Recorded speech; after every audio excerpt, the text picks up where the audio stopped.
Hey, Patriots fans, if you want to see Toyota's best offers, including those not seen on TV, go to buyatoyota.com. It's Toyota's official website for deals from the official vehicle of the New England Patriots. Toyota, let's go places. Some of the content of Patriots Unfiltered may not be suitable for all audiences. Listener discretion is advised.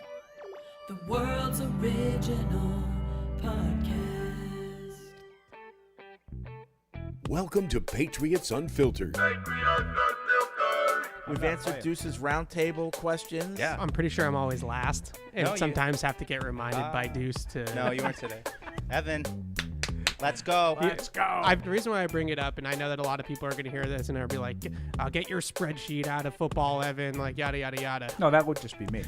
Does he shoot it right into his chest? Is it a Bruin with the game on the line?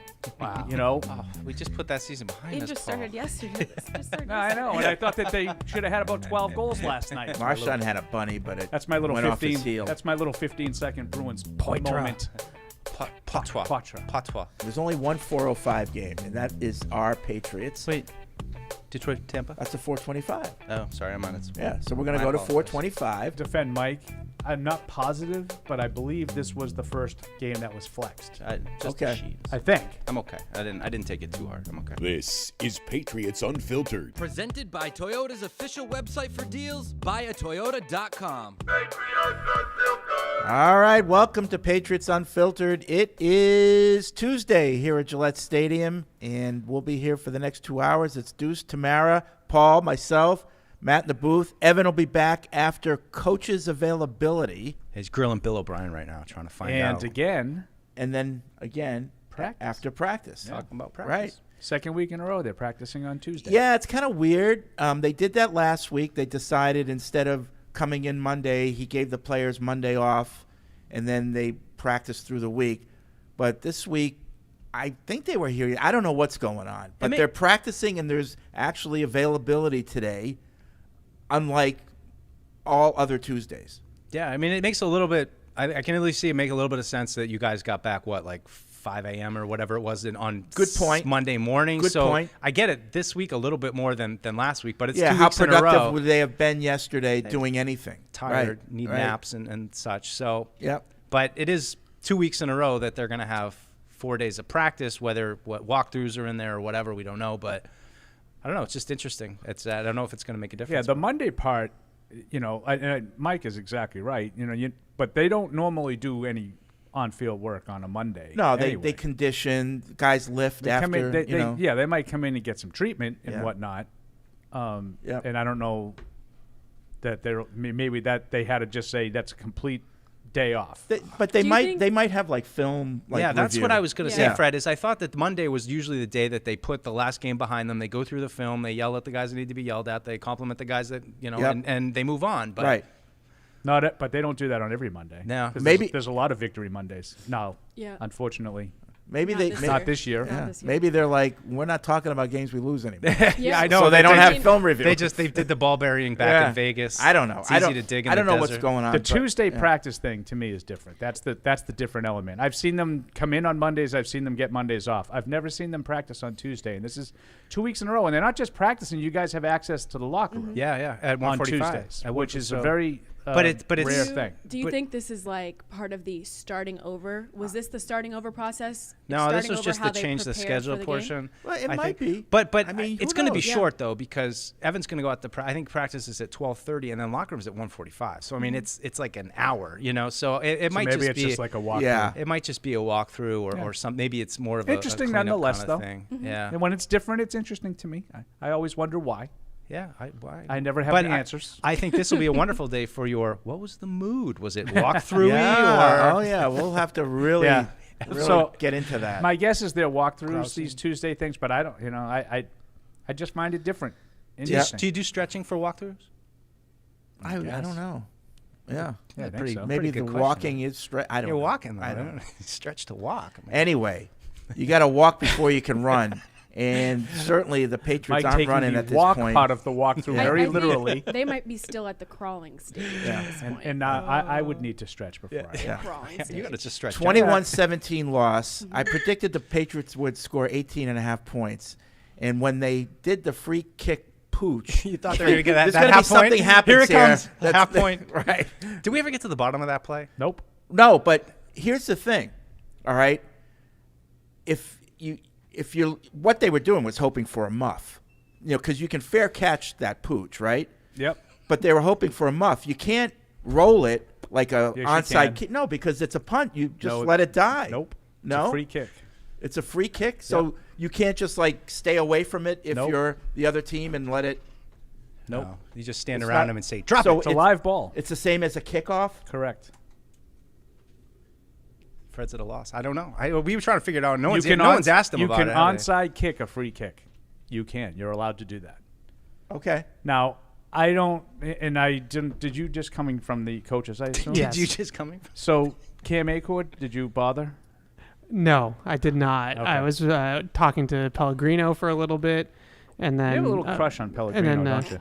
I think it's I think we mutual. both do. I think we it's all do. mutual. Oh boy. We saw Pellegrino. Don't put we all in there. I will say, I don't think football it, coaches but to be fair, I don't think I'm speaking out of turn in saying that I think it's mutual. I think me and him have a You're have, friends? have You're a more than thing. friends? I would say if Maybe. I were him, Evan? I would feel the same way. Evan's biggest he's crush got is it. definitely on Josh Allen. Yeah, Don't do this already. Not It's yet. way Not too yet. early The in Bills the are week for Wednesday. this. Bill's week. Sorry. No, Pellegrino. He's got a good sense of humor. He walked through the locker room last week when they had a veil last week, and I was like, "Oh, Mike, sorry we didn't get to come talk to you." And he gets so he's we have a little Oh, look at that. little- You guys. little chitty That's chat. cute. Are Yeah. you okay with that? Cute. No, How dare No. you? I think No. he's No, he was sort of there. moving Stay in. out. Evan Hands jumped off. in on. He's like, "Don't talk to him. Dang. He's mine." So we were just talking about the free kick. Yeah. And why Yeah, not do you have at a- least do you give have a- yourself what a is shot? that? What right? was that?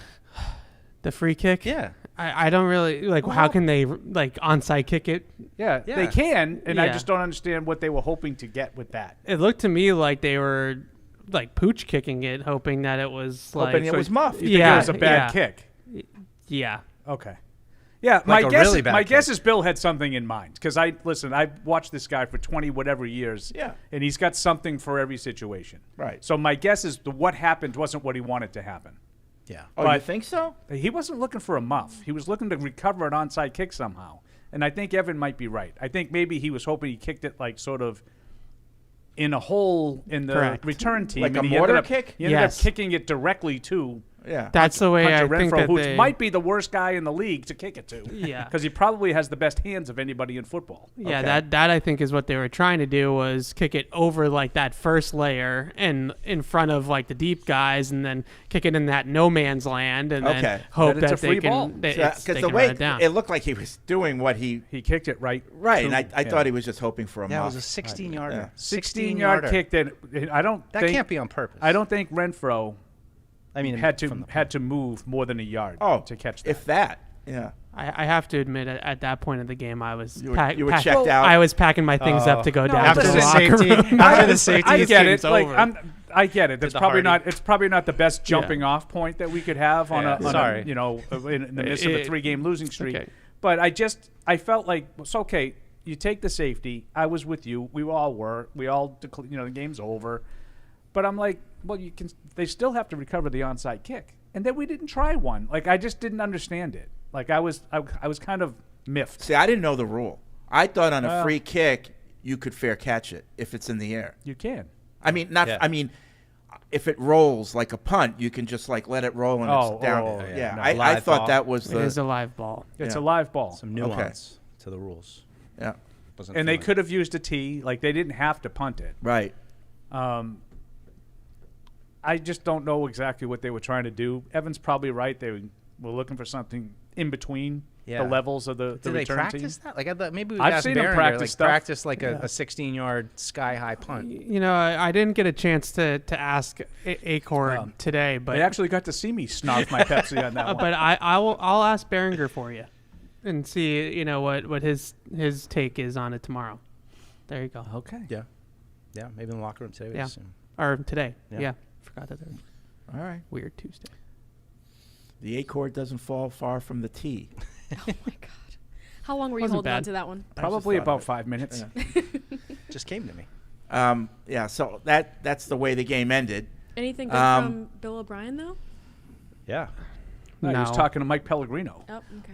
I talked to Bill O'Brien. I went into Bill O'Brien at the end, but I I don't really understand like the line of questioning that was asked of him. Like people like asking him like, "How are you doing, Bill? Like how are you coping with all of this?" It's like, well, they're trying to get who cares? They're trying to see how much he will go from being divorced from the proceedings. Like it's not my fault. That's what they're looking for. That's what I'm. I don't know. That's what they're looking for. It's a waste of my time. Well, but regardless, I talking to him, I thought what was interesting was his points about the 2-minute offense and like the end of the game, and he pretty much both coaches that I spoke to owned a lot of the mistakes and said we gotta coach it better. Like when it comes to penalties, delay of games, holdings, like we saw in that last drive, he wore it and said I have to coach it better. But that's the thing. You start the game with 2 penalties that kill the drive, and you end the game going backwards. Bookends. I mean, those were the little things. During the game, like I said it to you, or I might have said it to No Socks who was there. You're down by 2 with 2 minutes left. That was an automatic win in the day. Automatic win. And in the NFL, it's almost an automatic win. And we go backwards. Yeah. That's what's the glaring thing about this team is in those moments that separate, the good teams from the bad teams. We're not executing. Yeah. We're doing the opposite. And even when they're getting close, like on Max pass to Parker or the long Ezekiel Elliott run, still a penalty, mistakes, those things just seem to pop up and prevent the team from having those moments that, I think everybody played sports, like, those, wow, great play, like you get some confidence, you got a little juice going finally. It seems so hard for them to find that and build any momentum right now because as soon as they make a play, it's going back. So you look at, David Andrews is a veteran, but you look at that veteran leadership on the field added with the coaching, and it's lacking right now. Mm-hmm. It's lacking. I just don't think that they have game changers. Like I agree with you that like the leadership could be game changing. Is one making to me. I'm separate. I'm not even going to making plays right now. I'm talking about just negative stuff, avoiding the negative stuff. I just don't think they have good enough players. The playmaking stuff is a different conversation. They don't have that either. But I'm just talking about just not killing yourself. I think they kill themselves because they're not good. Like Mac Jones, like the pick that he threw to Hunter Henry. It's a makeable throw in the league. He's not good enough to make the throw. Like, I don't think that that's like because he's down on himself or because he doesn't have confidence. I just think that he physically can't make a cross body on the run throw back into the middle of the field. You watch the game on. That wasn't even that cross body. It was a little bit, but he was wide open. Wide open. Yeah, I mean, like, I think that throw is harder to make than people are making it out to be. But at the same time, like there's a lot of quarterbacks in the league that make that throw. Josh Allen won a game with it the other night. He might maybe my memory is killing me here, but it seemed to me he had enough time to actually stop, set, and throw. Well, no, I don't think so. Then the guy's no longer going to be wide open. Yeah. I don't know. Watching it again, I thought that initially live as well, but watching it again, I think it's Tyree Wilson who's closing in on him, and like if he tries to set his feet, he's going to get laid out. All right, I just thought it wasn't like the 2 in Dallas. Let's really, put it that it wasn't even close to the 2 in Dallas. No, this was a bad throw. Yeah, this was just a bad throw. Like those were bad decisions. Right. Yeah. I also think it was a bad decision. I kind of do too, really? But this was much more on the throw than. Why do you? I actually think I think it was worse decision than it was a throw. Why? So maybe we disagree on this. Why? For 2 reasons. One, I thought he left a clean pocket. He stepped up on Crosby, and if you look, it's Haas juke actually is the play, and like Zeke is running the juke route out of empty, and all he's got to do is like step up in the pocket and stay with the play, like stay on the read and stay with the play. He was already off of the 3 receiver side by the time he hit the top of his drop, so he sped up, right? He's just canceling out reads before he even gives the play a chance to develop. And then he steps up in the pocket, a clean pocket other than Max Crosby putting a little pressure on the edge. Just step up and make the throw. Then he leaves the pocket and he tries to be Josh Allen. And it's like you can't do it. It's not you. It's not who you are. Then he can't play because that throw is not a hard throw. I didn't think it was. If you're going to take all the decision making about leaving the pocket, I agree with Evan on that. Yeah. Like I didn't think he had to tuck tail and go as quickly as he did. That part of the decision, I would agree with Evan.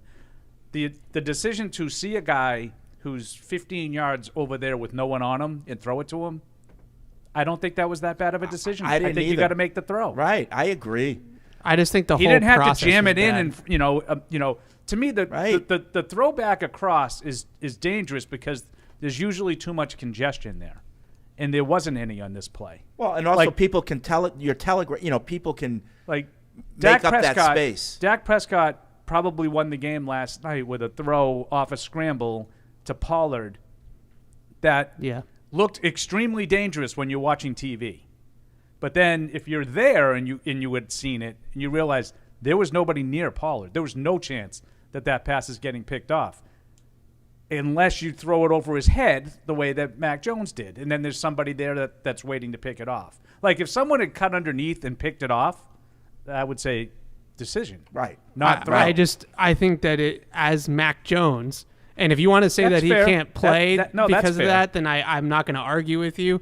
But if you're Mac Jones, it's 2nd and 5. You're in scoring territory. It's 2nd and 5. Just throw the ball away and play 3rd and 5. Like the worst case scenario is that you don't get it on 2nd and 5. You don't get it on 3rd and 5, and you're kicking a 45-yard field goal. Like that's the absolute worst case scenario. That's totally fair. That's totally fair. Well, the worst case scenario is throwing an interception, which is what he did. I mean, and there were a lot of plays in the game that you can point to, but to me, that was the game right there. If he makes that play, Henry has some space to even pick up more yards, but that was it. That was the play that kind of. But this is why I agree with Evan's larger point. Like that's players. No, I know. I know. You don't make enough of those plays because I don't think you have players that are good enough to consistently make those plays. Yeah. But like I said, they started the game negatively. They ended the game negatively. And tell the truth. Be honest. Be honest. Be honest. I always am. Did you think when they took over at their own 9 or whatever it was, they were going to go down and kick a field goal to win? I thought they had a shot. Sure. I didn't say that. I said, did you think they were going to? I thought Obviously, they were going to have a shot. I thought there was a 50. I didn't think they were going to go backwards. Let's put it that way. No. Okay. Mike, did you think they were going? I thought there was a shot. We were all here, and Absolutely. we kind of didn't. I didn't sense a lot of confidence. Tamara, you were with us. Yeah. Hardy was here. I didn't have confidence. Well, Hardy is a little negative. You're with the negative nabobs. Yeah. Of course they didn't think. Hardy's a little. I didn't say a word. No, I just think we haven't seen enough to see this team be able to come back and win in that way. Yeah. We just haven't seen that. That's kind of how I felt. I always feel there's got to be the game. Yeah, it's going to happen. It's going to happen at some point. And this maybe was not, maybe not with Mac Jones. This was prime for that. Yeah. Even though they didn't have any, timeouts, they only needed 3.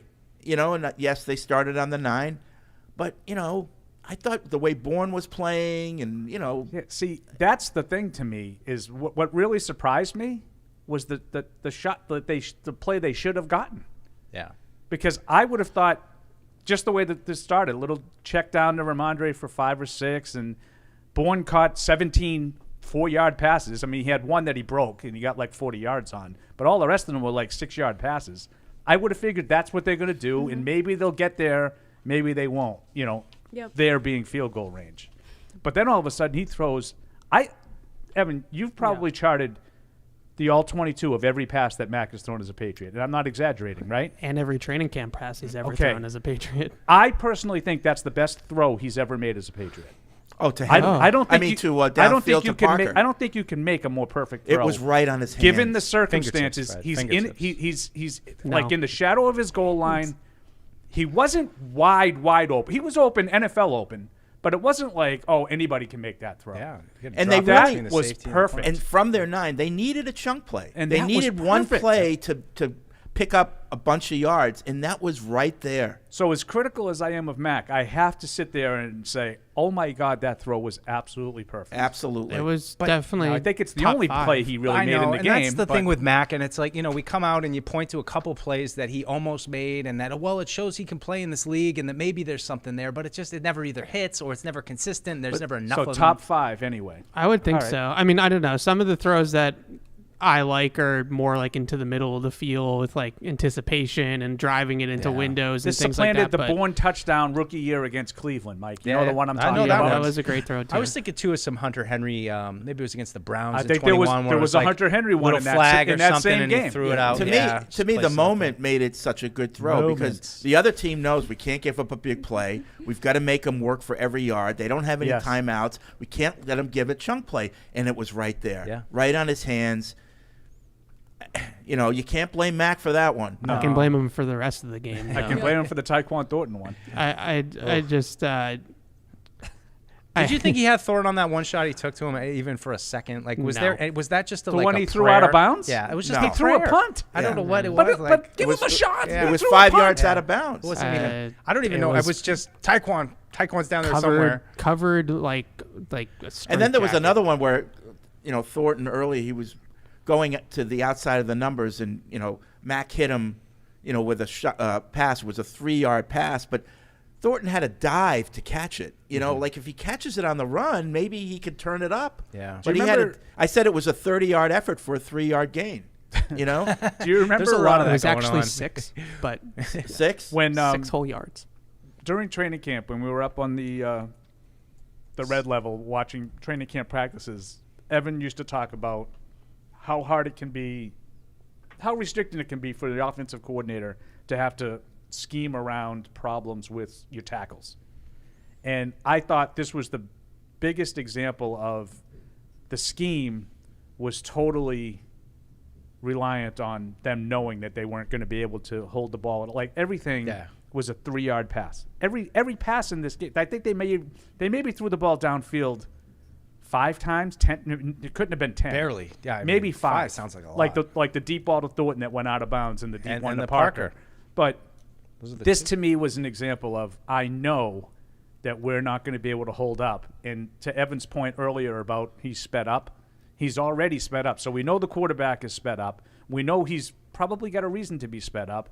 We're just going to get it out lightning quick all day, and that's what happens. Like you don't. It's really hard to move the ball that way. Yeah, and it's crazy to me because we talked all last week. They have Crosby. Like it wasn't like Buffalo coming up this week where they have a few different guys that are problems. Like if they shut her down just to deal with Crosby, like what's it going to look like? Like the this game-winning week? Safety, they had him with 2 different guys, and they and barely. I've seen that clip so many times. They barely just even touched him. Can you just Ramondre Stevenson is literally checked down 5 yards in front of you, man. Just give it to him. And he's got a ton of grass. Yeah. Like he's got and I trust Ramondre to break a tackle more than like anybody on this team besides maybe Bourne. And he's got like one guy in between him and the first down marker. And at the very least, you got a 4th down chance at a play. Exactly. At the very least, you get the ball out to go for it on 4th down. And I just. His eyes are down the field. He's trying to wait and see if something opens up down the field for him to throw it, and then the pocket starts collapsing. But if you actually watch it, he like kind of goes like almost like a little pump fake because he sees Ramondre out of the corner of his eye like last second, and he thinks about it, and then all of a sudden Crosby's on top of him and he's down. But I just watching this film, like I hate to say it, but I'm embracing the tank. Like just embrace the tank. I do not have that on my bingo card. And, get a new quarterback. Like, if you want to talk about, like, the pressure in this game was not that big of an issue. Mm-hmm. It really wasn't. He was under pressure 29% of the time, which is their lowest pressure rate of the entire season. They ran the ball pretty well as well. Kendrick Bourne made some plays. Yeah. The throw to Parker was an absolute dime. There's no question about that. In the post-game press conference, I know the score wasn't anywhere near the last 2 weeks, but Bill said in an instance this wasn't anything like, last week. Do you think he was just talking about the score, or were there other things he was referring to? I think he was talking about the score, because I think it was a lot like the last couple of weeks. But, I mean, and too, like, I wanted to ask you this, is, like, how much do you chalk up that of just being the Raiders not a great defense? Like, suddenly the Patriots defense looks okay. That's a big part of it. It wasn't. The Raiders are not a great defense, which I think exacerbates why I feel so strongly about it, I guess. There's almost functional. He's broken. Like, he's functionally broken. And maybe there's a world where you can acquire weapons in the offseason and, hire Ben Johnson and like piece them back to, I don't know, but to what end, I think is an interesting question as we move forward here. He's locking on to reads. He's sped up. He's leaving pockets that he doesn't need to leave. Like he's a broken quarterback. Like all these things are things that happen when it just starts to just unravel on a guy. And there's guys open on this film that he's missing. He throws to Ty Montgomery, should have been a pick six. And Gesicki is just in cut, wide open, he was open. Move the read. Like that's not open. Like go to the next read in the progression and you're going to see if you hit Gesicki in stride there, he might score. If that pass got picked off, and I know my favorite, if my aunt had what, should be my uncle. But if that pass got picked off, that may have been it. Yeah. Oh, yeah. Well, that's again, I brought the point up. Like, so many people are setting this up to be like Mac's last stand, and like it's not even close to it. Like, we'll get to that in the second hour. Okay, good. I also have a rant in the second hour that I'm saving. He locked into Henry on one too on like a little return route on third down, where even if Henry catches it, he's still like 5 yards short of the sticks. And Romo, like I think highlighted on that Bourne was like had the in cut, and Romo like said that he was like double covered or something. He's not double covered. He said that Bourne was double covered. Yeah, I know what you're talking about. Like, I saw a lot too. in TV coverage, and I don't know if this is because they're all ex-quarterbacks for the most part, but Aikman does it a lot, and Romo does it a lot. Like, you see him here. There, there's no way to go with the ball, and I'm like, I don't know. He kind of looks like he's. I'm glad you said that, Evan, because I could only see the TV. I couldn't hear it, and I saw him circle Bourne. Yeah. So I wrote, Romo was saying that Bourne was open. No, that's not on what the he was play, saying. and everyone's like, no, he just said he was double covered, and I'm like, what? That's not what I saw. There's a post. It's like man cover one post safety in the middle of the field, and the safety is like 15 yards off the line of scrimmage, and Bourne's just crossing at like 8 yards. If you just move on from Hunter Henry, who's clearly covered on the play and well short of the sticks, like Bourne's just sitting there wide open in the middle of the field. He's not seeing it, and at that point, like if he's not going to make those Hunter Henry scramble drill mode plays that we were just talking about, and he's not seeing the field well and not handling pressure well, like I don't really know where to go. Now, I know. I'm sorry. Go ahead. No, I was just going to say, I feel like with him, obviously a different situation with what happened with Trey Lance, but I think he's going to need the fresh start. Like, I feel like even if you give him the weapons somehow this offseason. You mean in another place? Yeah. Yeah, maybe. I don't think. Maybe sitting on the bench somewhere for a while. But that too. But, I know you probably did the good and the bad. I think there was some goods. I mean, Bourne, I think, was a good. We had Bourne on the good list. I think Peppers was a good. Oh, yeah. Yep. He made on both lists, but he was on the good list. And I think Jennings was okay. I had Jennings on my good list. Yeah. Barmore. And Barmore. Yep. Yeah. So I think there was some goods from this game. Yeah, but they were all very minor. I know, but I'm looking for anything. I know. But also, Fred, it's the Raiders, so like, how good is it really? That's what I'm saying. Like we're calling it good when you run for 80 yards. Like, and we did. Like, that's what Mike and I. That was one of our things. There was a glimmer of a running game in the third quarter. Mm-hmm. Yeah. Feel the excitement. Like, and the Zeke run, I know there was a hold, but I think the Zeke run was a good run. That's frustrating. Yeah, like that. Yes, it was a good play by Zeke.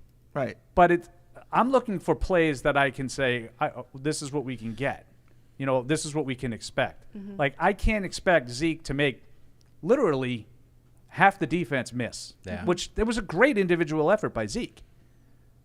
Do you think you're going to get a 75-yard catch and run again? No. It was just, good to see. It was a good play. But, like, we're really 10 for 46 and 7 for 34. Like, they didn't even average 5 a carry. And we're, like, really putting the trumpets out, like. 4.5 is that? 4.4 as a team. We're inching there. They had 83 yards. I feel like Mac, too, just does not have anybody that he can trust will be there no matter what. Like, I feel like Jacoby was that. So in the situation where this play with the safety, for example, I feel like if that was Jacoby right there instead of Ramondre, he probably would have done it. He probably wouldn't have hesitated. I just wonder what broke Mac looks like with that guy, because then he's just only on that guy. Like at this point, I wonder if he would be looking at Jacoby like every play. Time. Was all he could do. To the Bourne thing, Fred, that, so you had 10 for 89. Now 36 of those came on one play. Yeah. Again, it was another, like, he broke like 3 tackles. It was a nice run. Yeah. Great play by it was. Kendrick Bourne. Yep. So that's 9 for like 50-something. That's like less than 6 a catch. And that's what they were. But what I do am a little intrigued with Bourne here, though, is like a lot of quick slants, a lot of get the ball out quick. Yeah, slot a receiver lot of stuff. Jacoby Myers stuff. Yep. Right, exactly. Like, maybe he's not a traditional slot guy, but you used him as a slot guy in this game, and he caught a lot of passes. Now, maybe those can be first downs. Yeah. And, you're – I don't know you why. can live with that. It doesn't have like if it's 6 yards on 3rd and 4, that's a great play. It's maddening that that game hasn't happened for Kendrick Bourne sooner, because I feel like the fans were like with the out with the torches, like feed Kendrick Bourne, and we kind of laughed about it. Well, I'm still there. Yeah, for the big picture, Kendrick Bourne, I'm still there. Yeah, but for this offense, he's all you got. Right, exactly. And that's, and at what point could they have gotten him a little bit more involved? And then, it's just the other thing that's just in my craw right now is just the fact that they gave 3-year deals to both Juju Smith-Schuster and Devontae Parker. Like, those are the two guys that we're building That around. might be good for my rant. That's what I was wondering. Do you think they were trying too hard to give Juju the ball the first couple of weeks instead of I don't know. somebody It was else? sporadic because they look at him and like he wasn't even in the game. Yeah, in and the then fourth but quarter then like of the first 3rd game. down, gotta have it, game on the line. They threw it to Juju. Then we go to him. Like that's what I don't get. And those two guys, like I don't know where that personnel misevaluation happened, because I was, to be honest, you guys know, I was a little bit positive on Parker when he first got here. I said, well, at least he's an NFL outside receiver with some size. He's got some things he can do. And he is that. He is, but he's slowly descended to a point now where he's just completely ineffective. But we're trying to treat it like he's more than that. Yeah, I don't he's know. the number one guy. Like and he's I just like to get back to where you come down with a couple contested catches a game, like at least, but they're not even to that point anymore. Right. And then the way that things ended with him in the locker room and what he's saying, that's my and I'm rant. like, how do we get out of these two guys' contracts? That was awful. So, Fred, I'm going to was pull a awful. you, Yeah. okay? Here we go. Own it. You want I to should've go? caught You're it. going Where's to my camera. one? Where's Fred, my where's my camera? You're one? going direct to camera. Looking at you, okay? So I get really annoyed by these things because I tend to look at things more from a personal side. The emotional part of the game that I often say, like, there's no spreadsheet for. Yeah. Okay, so you had a guy in Jacoby Myers who did one of the dumbest things I've ever seen to cost the team a football game last year in that very stadium. Throwing the ball back across the field, we all know what happened. He was basically in tears at the end of the game, talking to every single guy who asked him a question about it, taking 1,000% accountability for it. He's now in Las Vegas, having nothing to do with that play, in my opinion, but having everything to do with his audacity to question the coach's decision to yank Mac out of the Monday night game against Chicago and put in Zappe and sort of subject Mac to that night, which we all remember was ugly. Yep. Here in Foxborough. Okay? That, in my opinion, not anybody else's, not an informed opinion, my opinion is why they chose to move on from Jacoby Myers. The guy who, when it was his fault that they lost the game, stood as if his life depended on taking accountability. You chose to extend a guy who tries to tell you that the ball hit off his fingertips. After, by the way, next questioning another guy What did you see? who asked him what he saw. Yeah. You chose to extend one of those guys and let the other one walk. That really bothers me. Wes Welker in the Super Bowl, a pass that we've had debates about whether or not it was Tom Brady's fault or Wes Welker's fault. Yeah. Wes Welker doesn't have any debate on it. Wes Welker says it was Wes Welker's fault. Yeah. And I've never seen a guy for 45 minutes post-game at a Super Bowl with the entire country asking him the question, his eyes as red as my son's after homecoming. Okay? Thank you, Matt. No one else even gave a laugh. Yeah, I thought it was sad. No, it's the other thing. He was, okay. Crying. He was so upset about costing his team a Super Bowl. No, it's a great point. Where'd he go? Yeah. See you, Wes. I don't get it. It's a great point. I don't get it. That bugs me. Why make it so hard That on bugs yourself? me. Like, it's, like, what is it? I mean, I'm guessing that it's, I don't want to be questioned by these media guys. Like, what do they know? Like, that's kind of what comes up. But it's so easy to say, hit me in the hands, I got to have it. I had no excuse. Like, it's just the easiest thing in the world. You don't even have to believe it. Walk away. It's the easy. Do you think anybody would sit here today and say, wow, what Devontae Parker. Like, no kidding, it was your fault. Yeah. No, they'd You be take saying he accountability. owned You it. say, hey, you know what? Absolutely. You got to have that ball, And- but at least he owned up to it. And by the way, even if it was on his fingertips, which it wasn't, he still should have said he could have had it. Right.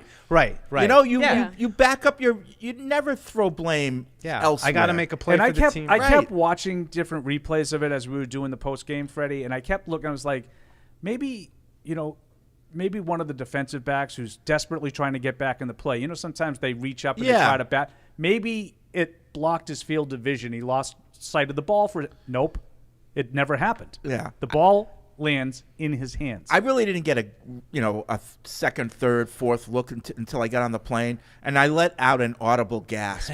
I was like, oh, because that's the first time I'd really got to see it. Right.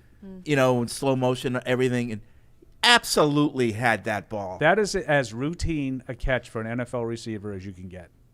If you can't make that catch, you can't play. And that's what he's here for. Like, that's him. Like, he's supposed to be that guy. You gave him a 3-year contract extension this summer to do stuff like that. And I know they didn't extend him after he failed to take accountability, but that's the guy. But this is the guy you chose to extend. The same thing with Juju, who you handed. To. That's your crown piece of free agency this year was. But Juju at least Juju is and again.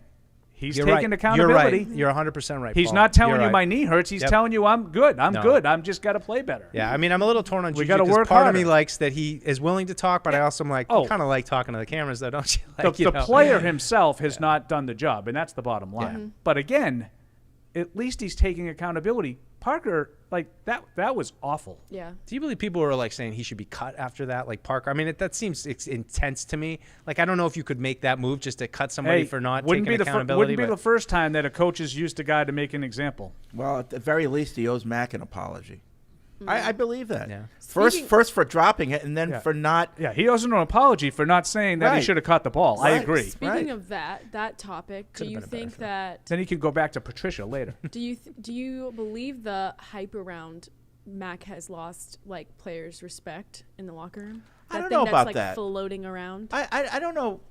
Because of the kicking and vanilla nut taps. I think it's everything. I think it's the entirety. Of I think the guys see him working hard, and some guys I don't know. I mean, I don't know, but I would say it's like being on any team. I'm sure, like, there's 50 guys on the team.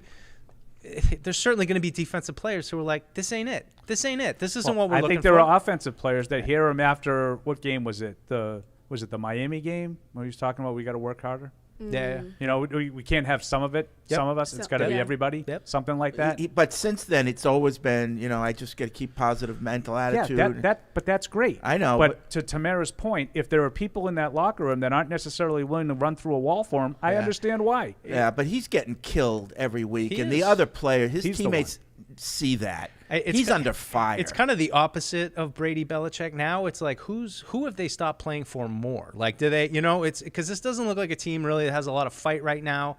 And I think probably some of it is people don't really believe that Mac is going to lead their team. And I'm sure that there are probably members of this team that aren't really buying what BB's slinging either. So, now we're trying to divvy up the blame for a lot of that. problems. Well, it's deflating. I mean, like you said, you start the game off the way they did, and the defense is watching that.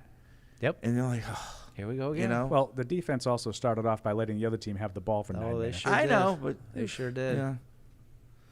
There's plenty of blame to go around. Yeah. The offense is by far and away the biggest problem, but yeah, it's the Spider-Man meme. I think you're going to get to the point where the defense is like, thank God the offense is here because no one's talking about how we can't come up with a stop. No, I know, and I think they did force 2 punts in that game. Yeah, one in the first half. I mean, I think Evan had some stats yesterday on Twitter X to back it up.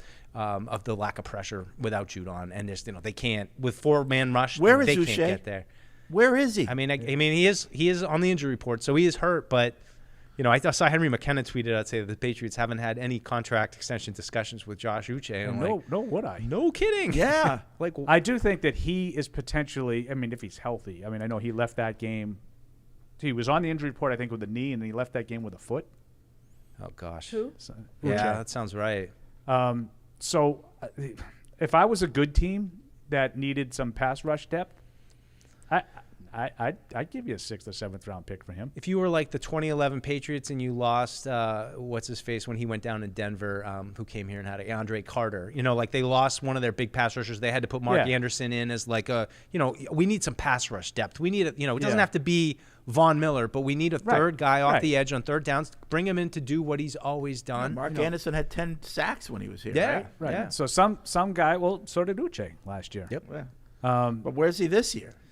I mean, and that's, I don't want to like really rail on Josh Uche, but I'm not surprised. Like, this isn't who he is. He's been a third down pass rusher since he was at Michigan.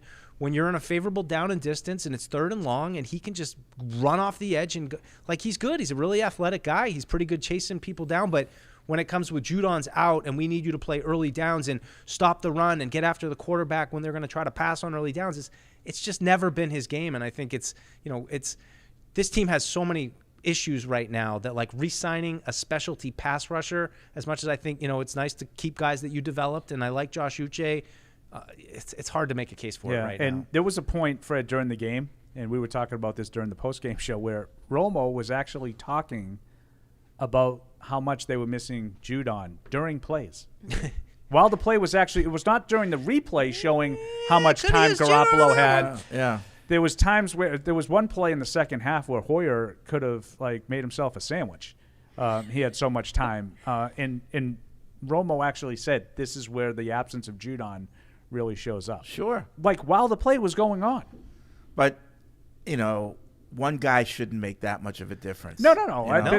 But you're right. He does. But you're right to ask the question.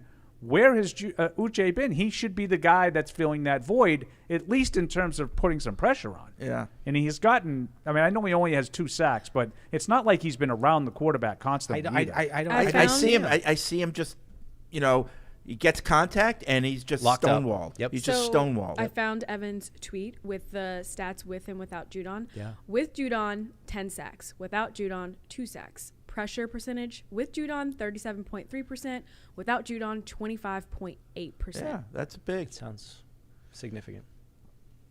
Yeah. Yeah, I think part of that is also they've changed the way they play a little bit too. Yeah. I think that they know they don't have that guy, so they can't necessarily rely on it. But again, it's just like one of these issues that like us, we saw it coming. Like we talked about tackles this offseason constantly. We talked about what happens if Judon goes down? They're going to be in trouble. How many times have I used the term house of cards? Yeah, I mean, it's been a slow motion train wreck where you see it coming and you're like, hi, I know I'm just, Patriots Unfiltered writer guy, but like to me, you might want to get some tackles in the building like that have some potential and are young and, that you can work in. And it's just not surpurping when you see these things all come home to roost. All right, well. You want to tackle in the building, Juice? Evan. Drum roll. Will Collins? Nate Solder was out there watching practice.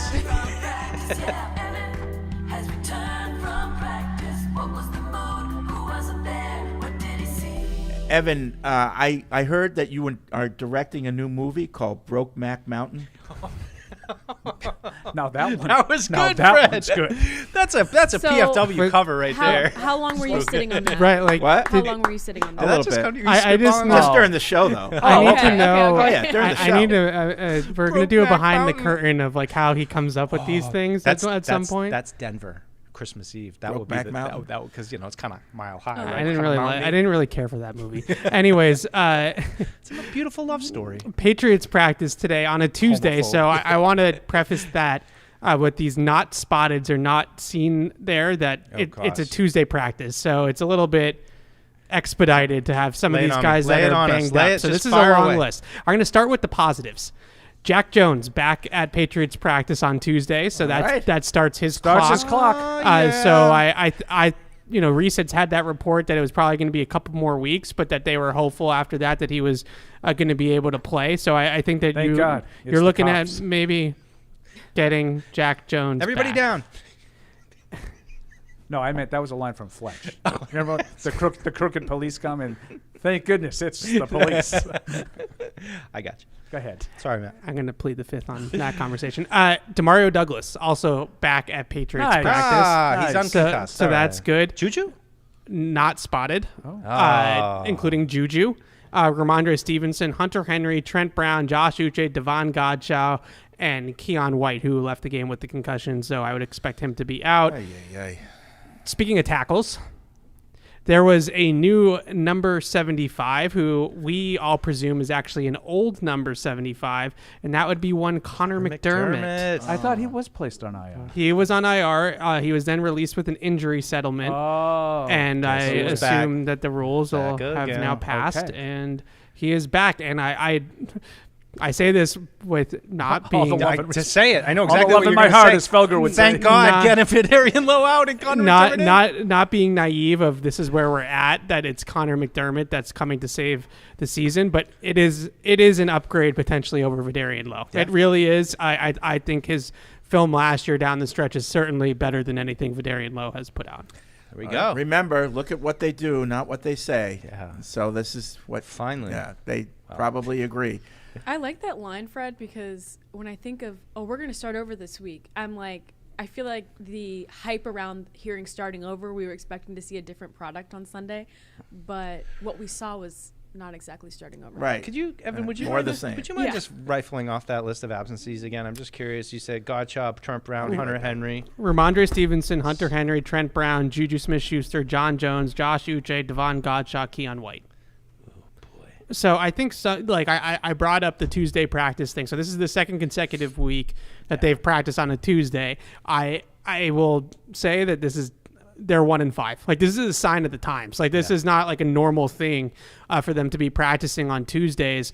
In my time on the beat, they've never practiced on Tuesdays. We asked Trags, and Paul can weigh in. He's been here longer than me. Trags can't recall them ever practicing on a Tuesday either, and he goes back 30 years of covering the Patriots. So we talked about it before. I never remember Tuesday practice. Right. So guys like Ramondre, Henry, Trent, those guys, Gottschalk, like those guys I think are just banged up throughout the course of the season, and their absences today I wouldn't panic over just yet. I think that's more a maintenance day, and this is an awkward thing to have this Tuesday practice.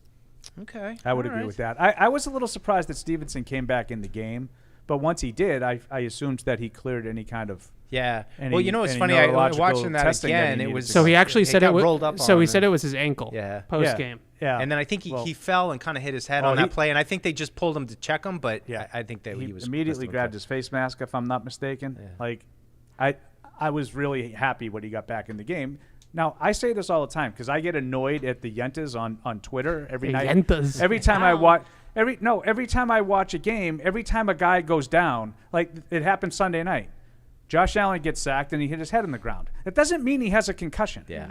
Like, he got checked. He had he left the 10 game seconds, right? He Like, left the game for a couple of plays. Yeah. If he goes over to the neurologist, it's always crooked, like to everybody on Twitter. Yeah. And it's always generally like it's crooked for Kansas City. It's crooked for Buffalo. Like it's always the teams that tend to be good that the NFL is trying to let win. So Josh Allen was allowed back in the game. Ramondre Stevenson didn't necessarily have to have a concussion just because he hit his head hard on the turf. So I was really glad when he came back in the game. Right. And they don't drag it out. My timeline wasn't littered with how did he just pass concussion protocol so fast? Right. Well, it's good that the NFL is being able to do that. I mean, yes, at least that's in Josh how Allen's it should work. case, he ran over to the side and got checked out quick. Now, if that roughing the passer call was pretty crazy. Oh, it's a terrible call. It's a terrible call. Yeah.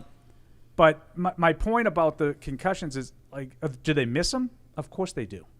Like the situation with Tua last year obviously was more severe than was originally let on. But because of that, now every time a guy gets hit, he automatically has to be concussed and needs to come out of the game. They're erring on the side of caution. And I get that. That's okay. So let him get checked out. Right. Like, who was the guy? Jamal Adams went ballistic on the guy. That was mean. Right, and he apologized. He got fined. He got made to look bad for that. Yeah. But just because he got hit in the head doesn't mean he needs to miss the next 3 games. Right. You know, so I get it. Did you already ask Evan the mood? No, I was no. We don't step on your toes. Because we are wondering. What is the mood? Well, so I actually have an answer for you this week because there was, it was a Tuesday practice, so it was a little bit of a lighter contingent because this was, kind of unexpected to an extent, and there was a lot of moving parts, so we actually had to to band together and huddle up a little bit and go over our absences and things like that. So this one made you think a little bit. This was more like a training camp practice where, like, you know, there's 90 guys out there and you have to. Don't like it, don't care for it. Yeah. I don't like relying on other people's information. I want my guy. So instead of the usual chatter, people had to get down to work. Yeah, you had to focus. Right. There was a lot of, you know, guys coming back, guys absent, new guy. Well, you know, there's a lot maybe going they were on. grousing about having to, like, collaborate with everybody. And, you know. Yeah. Well, that's what I would have. There's a lot going on. I'm not talking to that guy. But what about Might the as well players? have Eric take attendance. How was the on-field mood? Same as usual. I thought Jack Jones. I watched him, you know, warming up a little bit just to see how he was moving, and we didn't get to watch that much of practice. But you can always tell when a guy is, like, excited to be back out there, and that was his mood for sure. He was bouncing around a little bit. Connor McDermott, 75, looks good. What's I'll drink of water. Speaking of Jack Jones, what's the deal with Jonathan Jones? Banged up. He looks a little Banged gimpy up. to me still. Yeah. Yeah, he had a knee injury, I think, again. So like, I he got want to tangled throw up it in out. What did you see in the deep ball that Jonathan Jones allowed to Trey Tucker? Oh, yeah. Tough spot. Yeah, I mean they doubled Myers and Devontae Adams underneath. And Do you think that should have happened? Yeah, Okay, I think so. that Why was the did call. why did Jonathan Jones get up looking for a safety? I don't know. That's a good question. They had like. I think Peppers should not have come down on that. They had crossing routes, you know, each direction, right? And one by Myers and one by Adams, and Duggar and jumped Adams. Peppers jumped Myers, and John Jones was one-on-one down the field with Tucker. Yeah, I just was wondering if one of those safeties, and I thought it was Peppers, that should have been. It looked like Jones was expecting deep help. Yeah, That's- or maybe he was just trying to avoid blame. This was not. He's banged up. Fred will tell you that is a page written, directed, and produced by Ty Law. You just come out. Ty Law was the greatest ever Yeah. at immediately letting everybody know. Wasn't my fault. I just gave up a catch, but it might not necessarily have been my fault. I would say, too, in theory, like you would think Trey Tucker, was he drafted? Or Yeah, he was, rookie. But third no, round, fourth round. But he's a fast guy. But I mean, you know, Jonathan Jones on him, like, Well, I know he's super fast. That's how but- I sort of read the coverage was we're going to take away your two best options and leave the guy Double who the we two. think our best corner Yeah. is one-on-one with your rookie receiver, Okay. and we're going Yeah. to take the Okay. matchup. And he just got beat. But this was John Jones gave up 117 yards into his coverage in this game. And other than when he goes up against Stephon Diggs, I can't really think of another instance where he gives up that kind of yardage. So it wasn't just a 48-yarder. That was a rough game for him. Yeah, I agree. All right, 855-PATS-500 is the Ace Ticket hotline. Let's go to the phones. We'll start with Alex in Austin. What's up, Alex? Hey, guys. How we doing? Good. Thanks for holding on. Yeah. I have one point to make and one question. The point I wanted to make was on the safety at the end. The offensive line's reaction and just leaving the field and only one of them reluctantly helping Mac up was absolute bush league, in my opinion. And I just really hated to see that because they looked like, oh, yeah, we let this guy through to get a safety on you, and now we're not going to even, like, hold ourselves accountable and help you up. But my question, I'd have to see it my again. question was, what teams are we better than? Like, I'd argue Carolina's better than us. They had a good opening game plan against Miami. They just don't have the defensive talent to see it through. And, like, Denver would put points up on us. Like, the only ones that really come to mind are Indianapolis now that Richardson's out, and New York Giants.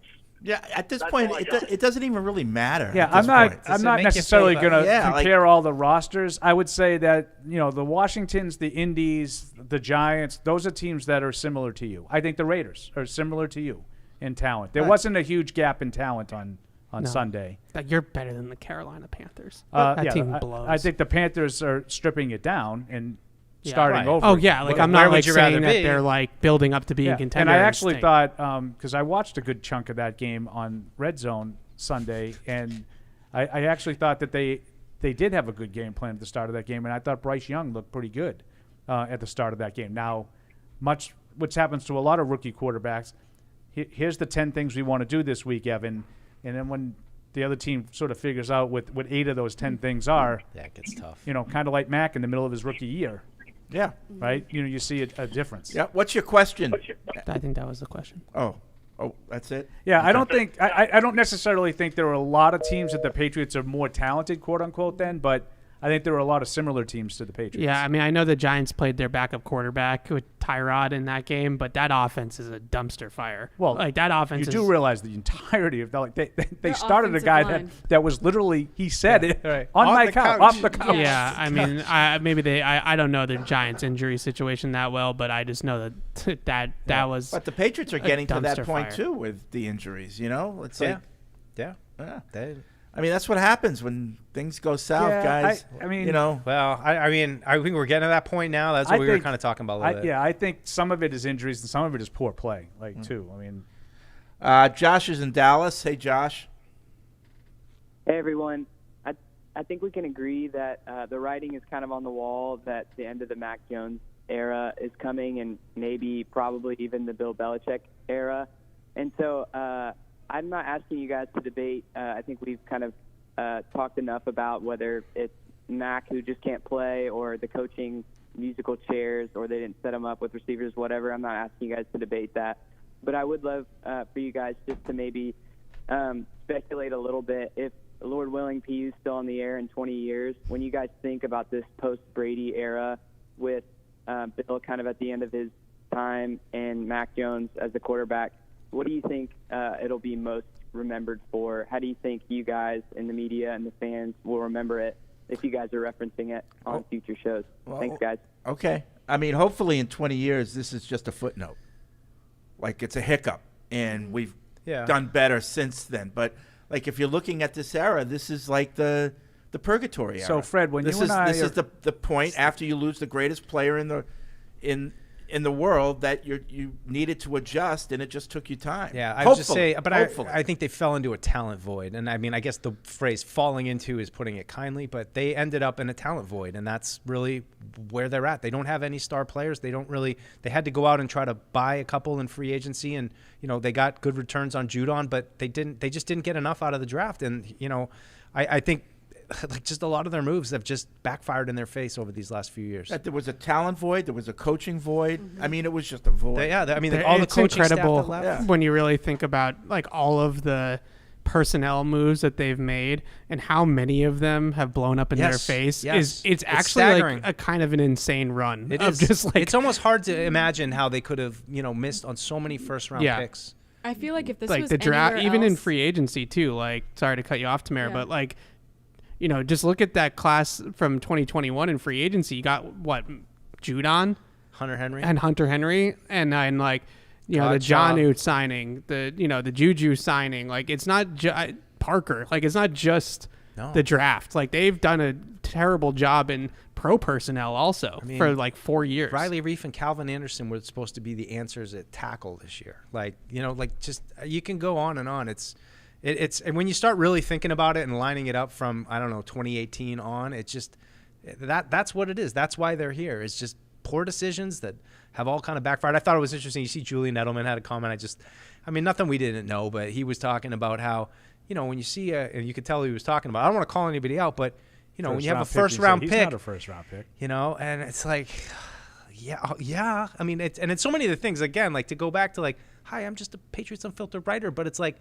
These things seemed obvious to me, and I don't want to be the one who's, saying, you should have known better. But it's shocking to me how they could have made this many mistakes. I feel like if this was any other organization who was coached by someone else, they would have been this would not be a 4-year situation. Last year. I think last year would have done it. You know what I mean? 2020, you're in COVID, and, all right, fine. I think everybody, like even the most diehard, Brady fans would have said, the year after Brady leaves, let's just temper expectations. All right, we all know what he was and what he meant, but you spend in 2021. It seems like you draft a quarterback, you've turned the corner, but they just couldn't hit on enough moves to make it work. Do you think the moves that they made over the last 3 years are moves that a team who knows they're in rebuilding mode make, or are they moves that of a team that think, we're not that far away?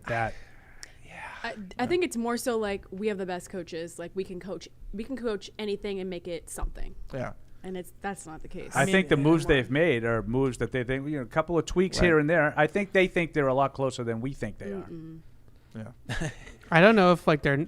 It's hard because I don't know if they're necessarily that far away. It's just what they need is tough. Is the hardest things to get, and right? it's the biggest thing, right? If you dropped in a better quarterback and a number one receiver, would this team all of a sudden be winning 10, 11 games again? No. I think they would. If they had with that line? Yeah. Yeah, they would. Mm-hmm. I think they would. Okay. Especially if the line is healthier than it has been. If you put healthy Burrow and Chase in this. Oh, okay. Now. Well, he just said a top quarterback and a top receiver. And that's put both of them here. And those are the top of the top. No, but I if you had a really good quarterback and a really good receiver, you'd be able to outscore some teams. You can't do that now. Yeah. It's not. There's a lot of teams with terrible line play. Mm-hmm. It doesn't have to look like this when you have terrible line play. Yeah. I just think they're stuck. I mean, if I go to the defensive side of the ball too, I feel like they're kind of just stuck in the middle. They just don't really have the game changers. In today's game, to me, they're fine defensively, but they're not the defense that they're purported to be. No. You're not winning games because of your defense. Right. The Browns defense is you look at that. They've never done that. Right. They've never done that against that kind of an opponent. It's the defenses of the injuries on the defense is a bummer. If they had Judon and Christian Gonzalez and they were building with Gonzalez, I really think that they could have been on that level. Right? They'd be better. I don't think they'd be like that. I don't think they'd be winning games. Yeah. But I wonder what it would look like if they had Gonzalez, but they didn't have Judon. Because I hate to hammer the Judon point, but it's and I think Keon White has some promise, but he's not going to be Matt Judon. No. You needed another one of those kind of players, not kind of a let's feel it out hybrid defensive end stand up maybe. That's why Anthony Jennings all of a sudden is, guess what? He's going to probably play 100% of the snaps this To your weekend. point, Fred, to the caller's point, rather, 20 years from now when we're doing when you and I are still doing the show, and we'll get in an argument over what the lasting legacy is of this era. You really think so? That me and Fred will still be doing the show? Yeah. No.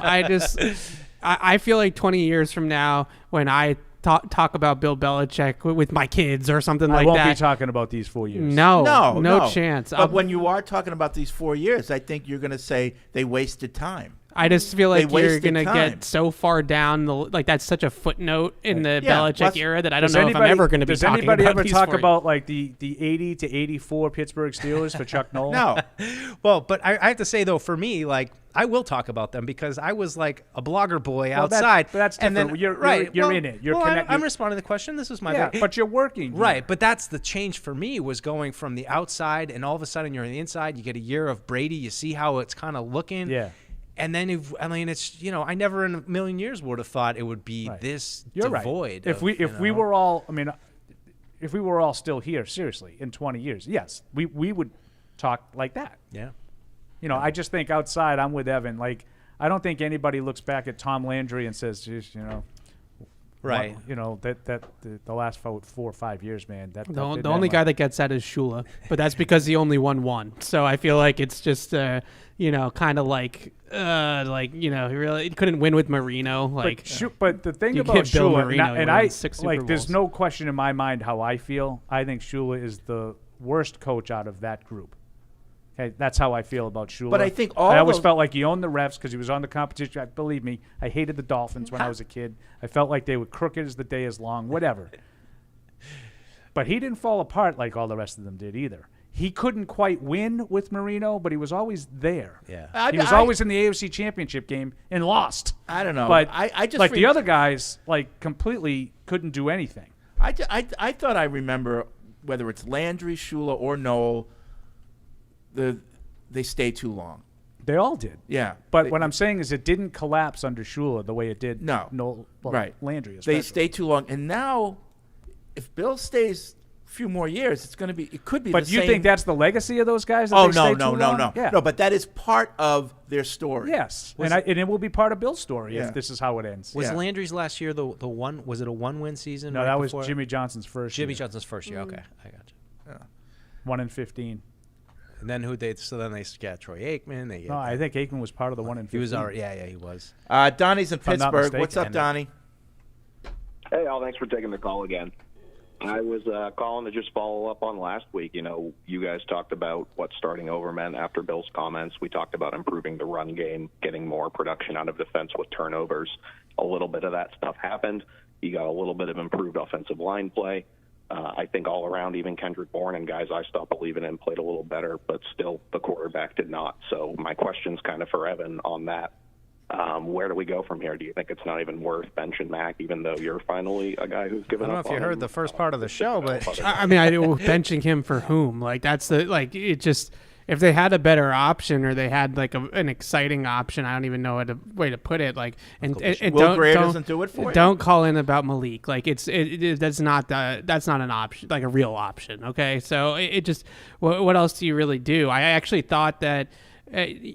They spoke after the game about how they got back to a lot of like their base concepts, like their day one install stuff, and I think some of that is true. But I liked what they did with the running game. There was more motion involved in the running game, some jet sweeps, some end arounds, some ghost motion where they show the motion but they don't actually give the ball to the guy, and that seemed to work and open up some things. They were definitely better in short yardage, and I think that was something that a lot of people were kind of screaming about, was like, why do you keep passing it on 3rd and 1 and 2? Like why aren't we running the ball?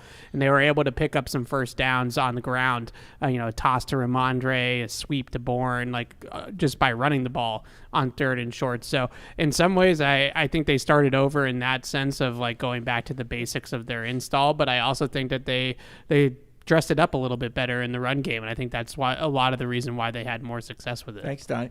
We didn't get to talk about it because it was a move that was made late or just before the game, and you guys probably talked about it in the post-game show, but what do you think with the whole Malik Cunningham thing and elevating him to the second quarterback and how they eventually used him? What did you think about all of that? His 6 snaps were a disaster. So yeah, none of them were. But besides that, I just befuddled. don't understand it. It's the lead of my notes today that we posted this morning. Mike and I talked about it the whole pregame show. The whole notion that Mac was on a short leash was the opposite. BS. Because that move, there is no leash, prevented you from having the ability to take Mac Jones out of the game, because there's no possible way you could turn the offense over to Malik Cunningham for anything other than a specific package of plays, which they obviously used. I think did he get 2 snaps? 2 snaps at quarterback. Read them both wrong in TFL. Right. So I'll get to that later off air too. But the decision to do that, like, what if Mac Jones, like, hear me out here, and I know, like, now he's talking about ifs, and he always makes fun of the ifs. But, like, is it out of the realm of possibility that Mac Jones turns an ankle and needs to miss, like, 2 series? What are you going to do now? So now Zappe has to come in, right? So Zappe comes in. That means Mac Jones can't return and Cunningham can't return. Can't play. Right? So you put yourself in a situation where, to avoid that, you would have had to have played Cunningham for actual series of downs and potentially put the Maybe kid, they didn't care, in my opinion, in a situation that he absolutely could not compete. I agree. I think it was a disservice to Malik. Yeah, it was a disservice to the team. Yeah. It was negligent. And I know I use that word with coaches a lot. It was coaching negligence. And they were lucky that it didn't really come into play. But listen, if Mac Jones gets hit in the first play of the game and goes down with a concussion, he's out, then it's a moot point. Like, you're putting in Bailey Zappe. You don't want to put Mac. You can't put Mac Jones back in anyway, even if you wanted to. You can't. Well, how could you put in Bailey Zappe? Because then Cunningham wouldn't be able to play. But so you could do that if the first 2 guys are no longer available. Right, but you just said that if Mac in the first play of the game my whole thing is if Mac gets hurt, like, let's say you lose 2 players. You lose the first quarterback and the second Malik quarterback. has to be hurt. No, just unavailable. What do you mean unavailable? He can't play. So he can get skipped over, but yeah.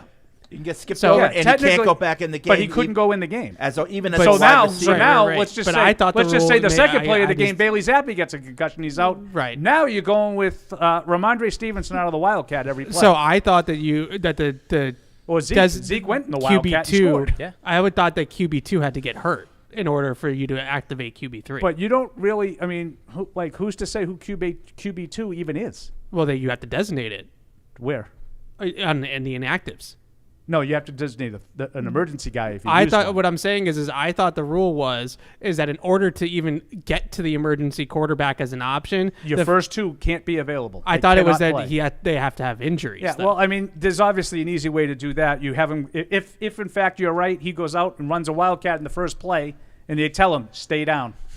You're out. Boy, that would. But this is what wouldn't open up an investigation. This is what we talked about in the pregame and this is why, show. and I'm not. This isn't even like an argument. Yeah, because no, I thought maybe we're saying the same thing. Yeah, I just thought maybe the rule was I was confused. Whether or not you get stuck with Malik Cunningham is irrelevant to my larger point. You're putting yourself in a situation that you're putting the team in peril. Literally, and then he didn't even have a proper warm up. Like, funny. Oh, that also annoyed the crap out of me. I warmed up in the locker room. He warmed up in the locker room so he wouldn't show anybody anything. That's weird. Like, no one has time for that. Like, you need to win games. No one has time to be playing mind games on people. Like, subterfuge. you need to win games. Like, come on. Like, so if Evan's right, it makes it even worse, by the way, because now he has to play quarterback. Right. My understanding is get hurt. The first two guys have to be unavailable. Now, I think there was a very easy way around this. You don't have to designate an emergency quarterback. You could have had all three on the regular roster. Just had Cunningham be a wide receiver. And just have Cunningham could be a quarterback. I'm fine with that. But you do not have to designate a third emergency quarterback. Just he's one of your 46 guys that's active. Yeah. He's a spot on the roster. And I don't know, can you get by without Jalen Reagor on the roster? Well, apparently not. He was out there. He was out there. He didn't do anything. He wasn't part of anything. He ran down the field. How about Michael Wenyu? Yeah. He didn't play at all. Yeah. He was there for an emergency. So here's the rule is the third quarterback can enter only if the two other quarterbacks are not available due to injury or ejection. So Malik could have gone out there and thrown a punch, and I guess they could have gotten No, but I'm saying you just put him in there for the second play, and you tell him, stay down. We got to get you out. Either way, there's no short leash for Mac Jones. They had Malik Cunningham has to play. Right. And that's not fair to Malik Cunningham. It's not fair to him. He spent the entirety of his Patriots career playing wide receiver. And he's the second quarterback in that game. Like, that makes sense to anybody? And the two snaps that he got at quarterback were... Yeah, and I'm not putting that on him. No, I just thought it was weird. I know he could have had like a 98-yard touchdown run if he pulled it on the first one, even though there was a guy coming full steam at him. But if you, it would have been a big play. It would have been a one-on-one, and maybe he makes the guy miss. Yeah, like if you really want to get him in the game, like Paul said, list him as your third quarterback or list him as a wide receiver and use up an extra spot and take Wenyu out or somebody. I don't know. Someone else could have been inactive in that game. And you could have had all three of those guys available. Chris Bourne, who shows up every game. What are you? I'm saying that sarcastically. But at least he plays. But if you're Mac Jones, what are you thinking? Like, you've heard a report that you're going to be on a short leash, and then they don't activate Bailey Zappi. Like, to me, it just seems like Mac's I'm going to go out and throw one over Hunter Henry's head. Well, you're fine. They can't take me out. But what are you going to do? But that's us saying he was on a short leash. Right. Well, I'm just. I mean, Bill Belichick never stood up and said, Mac's on a short leash. Except for those 2 weeks that he benched him. No, I know, but it's got to be Mac looking around saying, "So if I play bad, what are we doing? Like, who's going in?" Like, I mean, he has to be aware. But what did Zappi show? That this is not my point. I know, but like maybe after that second benching, it's like if he, So it doesn't matter. It doesn't matter. So you thought Malik Cunningham would be a better option than Bailey Zappi or Will Greer? No, not as a quarterback. But they wanted. But that's what Bill did. Yeah, Bill thought that was a better option. But I don't understand what they did. Like I get it that they wanted to have a package for Cunningham in a wildcat situation. But that doesn't mean you had to list him as the number 2 quarterback. Paint yourself into a corner. I didn't understand that. I mean, even the Saints with Taysom Hill, Jameis Winston is active for the game. Right. They act like they. This is my point. They have Derek Carr, without... Jameis Winston, and Taysom Hill. And Taysom Hill has started games at quarterback in the NFL. Like, he's legitimately played quarterback in this league. He plays quarterback every game. Yeah. Right? It's not he takes like a snap at quarterback every game. You don't have to designate a third quarterback. You can find a way to have all three of those guys just regularly active. Paul, chess checkers. Yeah. But I don't know who we're playing chess with. This is part of the thing. It's just like when you onside kick on a punt and punch it right to a guy. And like they'll never expect it. I just feel how much time are you spending in practice and in the preparation of the game, playing chess with Malik Cunningham and like all this other, like this is the type of stuff that like I just feel like this organization, this team, like worries about all of the wrong things like way too much. It's like, stop spending so much time trying to like, split an atom here and like just like take your quarterback who's clearly broken and like try to like work with him and try to figure some things out. And they like just sometimes when they do stuff. it, and I couldn't agree more with whatever the way he just said that, but like sometimes you look at things and they think it and they think it and they think it and you're like, okay. And I would use those short yardage runs that they had like 3 kind of different looks, variations of the same thing. One was like a quick hitting pitch out to Ramondre. One was like an end around, I think, to Bourne, and a kind of reverse kind of thing. And you look at them, and none of them like broke the bank. I think they were all like 5 yards or less, but all of them got first downs. So I would look at that and say, Jesus, you really used a lot of effort and time there to get first downs, but that's better than what's been the alternative lately on these 3rd and shorts that they're not converting. So I can understand. Okay. They gave some extra thought. Maybe that was too much thought given to just getting 3 yards and a first down, but at least it was something that you could tangibly say that they got out of it. These things that they spend time on, like we're going to free kick, we're going to kick it right to a guy and hope that maybe he forgets that he can fair catch. And then it'll be a jump ball. We might be able to catch it. I have a quick question for Evan. How'd you feel about Mapu getting 0 defensive snaps? Just like the same story. I mean, look, I will give Jelani Tavai and Anthony Jennings some credit. That I think they've both played. Like I thought Jennings was good in that game. Jelani Tavai is on like a heater. Like Jelani Tavai is playing well for like the last 2 or 3 games. He was like one of the few bright spots in Dallas, and their pass rush stinks without Judon. Like it's literally non-existent. But in terms of the run defense, the reason why the run defense hasn't completely tailed off without Judon is because of those 2 guys, Tavai and Jennings. So I give Tavai some credit. I don't know what's going on with Mapu. I think they wanted to give Jalen Mills some snaps because he sounded off on Twitter about it. So then he gave up a bunch of catches too. Yeah. Eric's in New Jersey. Hey, Eric. Hey, how you doing, Fred? Good. Got 2 questions. I asked Deuce and Freddie this question on the pregame show the other day. But what do you? And first, so Tamara, Evan, and Freddie kind of want to know your thoughts about using Marcus Jones on the offensive side. Again, he's only getting about 12, 15 snaps on the defense side. Marcus Jones is on injured reserve. He's hurt. No, I know. I'm saying when he comes back. He's not coming back. He's got a torn labrum. Oh, he's not coming back. But okay, for next season or this off-season program, using him on the offensive side, just for giving his. Well, let's say he wasn't hurt. Let's hope they don't need to. Then I would use anything I have. He would. I would absolutely want to use him on offense if he was healthy. I think they would have. But next year, I would hope that they don't have to be in the same situation. Yeah. I mean, they used him on offense. It was only 1 snap, but in the right out of the gate in the Philly game. So I wouldn't be opposed to just saying he's an offensive player. If he was healthy, I got to be honest with you on that. Trust me. Yep. But Thanks, Eric. I was in the middle of a sentence. I'm sorry. Alex is in Charlotte. What's up, Alex? Alex. Hey, guys. Yeah. Hi. Evan's not in a good place. Hey, I had a quick question. So I know we're going towards probably a whole rebuild in the offseason. I wonder if you guys think there's any value in the Kraft C and moving Bill into the Ernie Adams role, and if they promote Jordan Mayo as head coach. That's all I got. So I'll take off the air. Well, sure. Listen. Do you think there's any value in that? Nope. If they really like Gerard Mayo, he hung up on another guy. If they really like Gerard Mayo, I see value in making him head coach. If Bill would agree to just be an advisor, I see value in that, but I don't see value paying him, the highest head coach salary in the league just to do that. God, would I hate that? I would hate absolutely everything about that. I wouldn't want Bill Belichick looming over. Well, Gerard wouldn't Correct. want that. Yeah, that's why I hate it. I said it before. Bill left the Jets for that was one of the reasons. He didn't want Parcells looming over him. Yeah.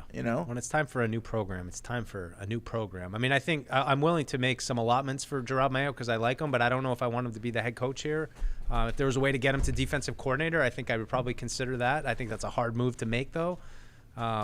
But I think if it happens, it's got to be. Yeah, I wonder if defensive coordinator, associate head coach title for him with. It's just hard with a new head coach with that hanging over you too, though. But I think that the one thing is in Miami tried this with the ex-Patriot assistant, Josh Boyer, and it failed, and they moved on to Vic Fangio. But, like, defensively, like, they have a great system. Like, so I don't know if I necessarily mind keeping Gerard Mayo as the defensive coordinator to keep the roots of the Belichick defensive system in place.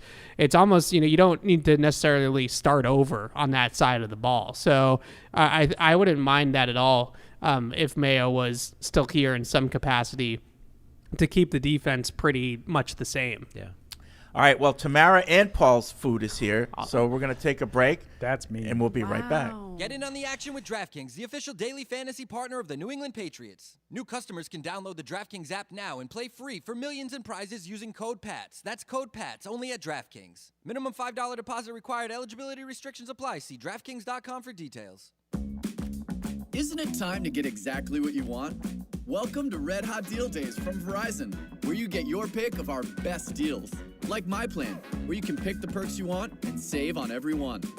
For limited time, bring your own phones to a Verizon store and you can get My Plan for our best price ever. Get exactly what you want in your phone plan and only pay for what you need.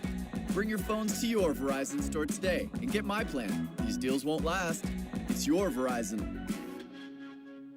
And hello again, everyone. A very pleasant good afternoon and welcome to the Las Vegas Strip to Allegiant Stadium for this Week 6 encounter of the 1-4 New England Patriots and the 2-3 Las Vegas Raiders.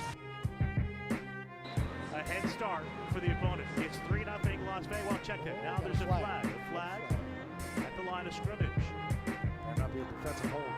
Personal foul, leverage, defense for 96. Oh, stupid.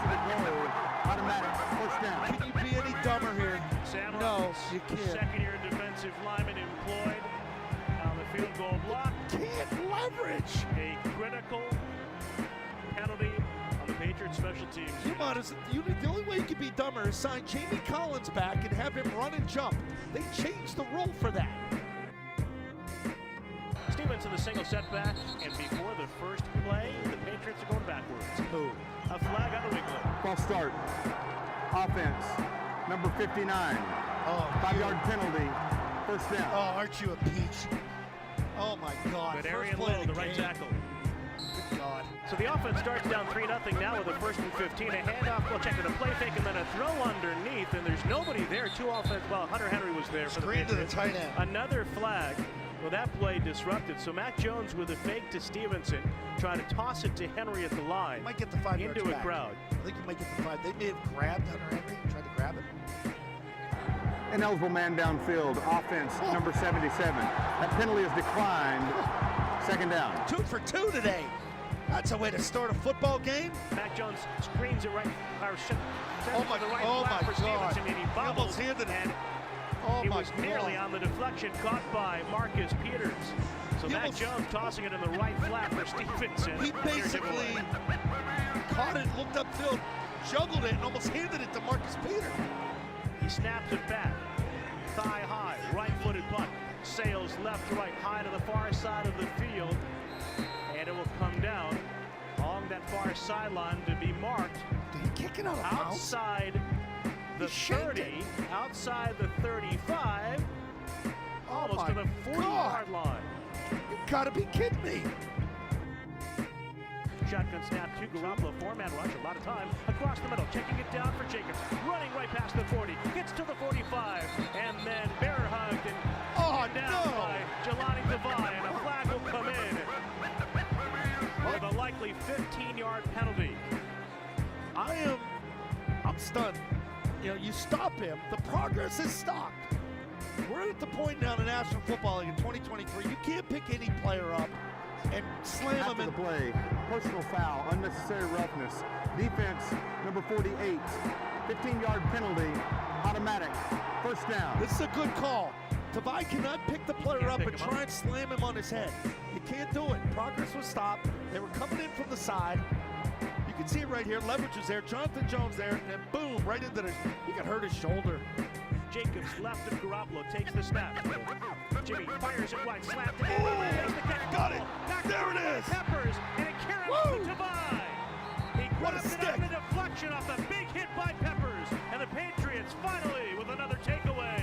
The third of the season. Peppers inside brings the it. 15. Peppers brings it every week. What a stick by him to pop this ball up, and the defense bails himself out. That's a hell of a play by Peppers. The snap to Jones, standing in, pressure. He goes down at the 5. A late loop on the pass rush, and Adam Butler, another ex-Patriot, makes the hit on the sack. I don't think we can block air right now. Seriously. We can't handle a simple loop game. God forbid you face a defense that brings next level pressure, meaning backers or safeties. You're gonna get your ass kicked. Jimmy takes the snap, stands in, plenty of time, throws to the end zone, Bourne, touchdown, under the goalpost. It's Jacoby Myers. What a dart. What a dart from Garoppolo. Hangs in there, spins one off the back foot, and it's Myers in the opening in the back middle. As your offense can't gain a yard, Jimmy Garoppolo takes him right down, and what a throw, wide open, uncalled for in the back underneath the goalpost. Wide open. That guy. Snap to Jones, a blitz coming, throws it right flat for Elliott, running past the 30, 35, 40, Zeke across the 50, a full race to the 40, a flag on the play as he's chased from behind. He runs away from the tackler, he leaps into the end zone, he lands with an apparent touchdown for the Patriots. Oh, it's coming back, because Hunter Henry did something. In fact, I think every official was too good to be on true. the far side of the field has emptied his pocket. Yeah, right at Hunter Henry's feet. There are 4 yellow markers all on the turf, erasing what would have been the Patriots' first touchdown since the second quarter. Left hand held of week 3. Holding. Offense. Number 85. 10-yard penalty. Third down. It's a good call. Can't get out of our own way. And boy, what a burst by Zeke too. What a just ruined it. Absolutely ruined that. I don't think he really needed to hold there. That's the sad part of these calls and some of these decisions and these errors that the players are making. Just wall him off. Just get in front of him. Zeke was calling. And there's an instance too where Jones, to his credit, with the blitz coming from that side of the Raiders defense. Good throw, and a great burst by Zeke, man. He looks right with a pump. He rolls right. Chase. Diablo closing in. Throw down. No, back. At the 10. Running it back left side to the 30. And outside. Hit from behind. And brought down at the 35-yard line for Las Vegas. Trayvon Merritt. No. Another throw rolling right. Tossing it back across his body. A giveaway by the Patriots in striking distance. And with 3:36 to go, it's a 10-3 lead here in the second. We're in the pistol. And now we don't operate out of the pistol. He's in for Jones. Cunningham is going to split to the left. It's the Wildcat with Elliott waiting on the snap. He takes it. Zeke runs it through the left side, fighting into the end zone. There you go. Touchdown! Patriots! Finally! Just give the ball to 15. He'll find a way to get it in. He came to play today. Boy, did Zeke Elliott. Right, Mack with a play fake to Elliott. He's in trouble. Mac Jones is twisted to the turf. Sacked back at the 20-yard line. And the credit goes to John Jenkins, the 34-year-old out of Georgia in his 11th NFL season. Indecisive. Didn't look like he wanted to throw. Initially tried to hand off. It was a busted play between he and Zeke. Loss of 4 to start a drive. Killing yourself, man. Malik Cunningham in at quarterback. He's in trouble. Going back. And surrounded and dropped by Crosby and the Raiders. This is how dysfunctional you are. Jones came off. Cunningham, of course, just side of the 53-man roster. The Patriots looking for a spark. And another negative play. They lose 5. This is like high school. This is like rotating quarterbacks. One sends a play in, one goes. You're putting pressure on this kid. Like, leave Mack in there to throw it if you're going to throw it and run drop back. Stevenson in the backfield takes the handoff, runs it left. He's in with a dive. Touchdown, Patriots. Ramondre Stevenson back home in Las Vegas. And the Patriots back within a single score. Bentley coming in a hurry. Throw to the left, and it's incomplete. Wow. And there's a shirt tug. J.C. Jackson making call for the pass interference, if not a hold. Trey Tucker was the receiver. Pass interference. Defense. Number 33. Ball was placed at the spot of the foul, and an automatic first down. Brad Rogers identified Anthony Jennings. I didn't think the ball was catchable. This ball got airmailed before the cut. Is this even close? They look uphill Gesicki inside at Bourne. Thornton on the outside. Parker to the left. Jones is in the end zone. He'll be sacked by Crosby. He came from the left side of the defense. And up the middle, Bilal Nichols collaborates for the Raiders. It's a safety. Pure offense ineptitude. And it started with the first play of the drive. A little angle route to back to get you 4 yards. And then you hurry up and call a run, which is negated because you had a holding call on a panic call as the 2-minute warning was approaching. And then you go backwards, you have delayed game. You had a hell of a throw to Parker. He has a drop. It's a multitude of errors all across the board. Line, quarterback, receivers, backs, coaching. Period. I'm done. The Raiders, for the first time this season, 6 weeks in, eclipse 20 points. They do it with a safety.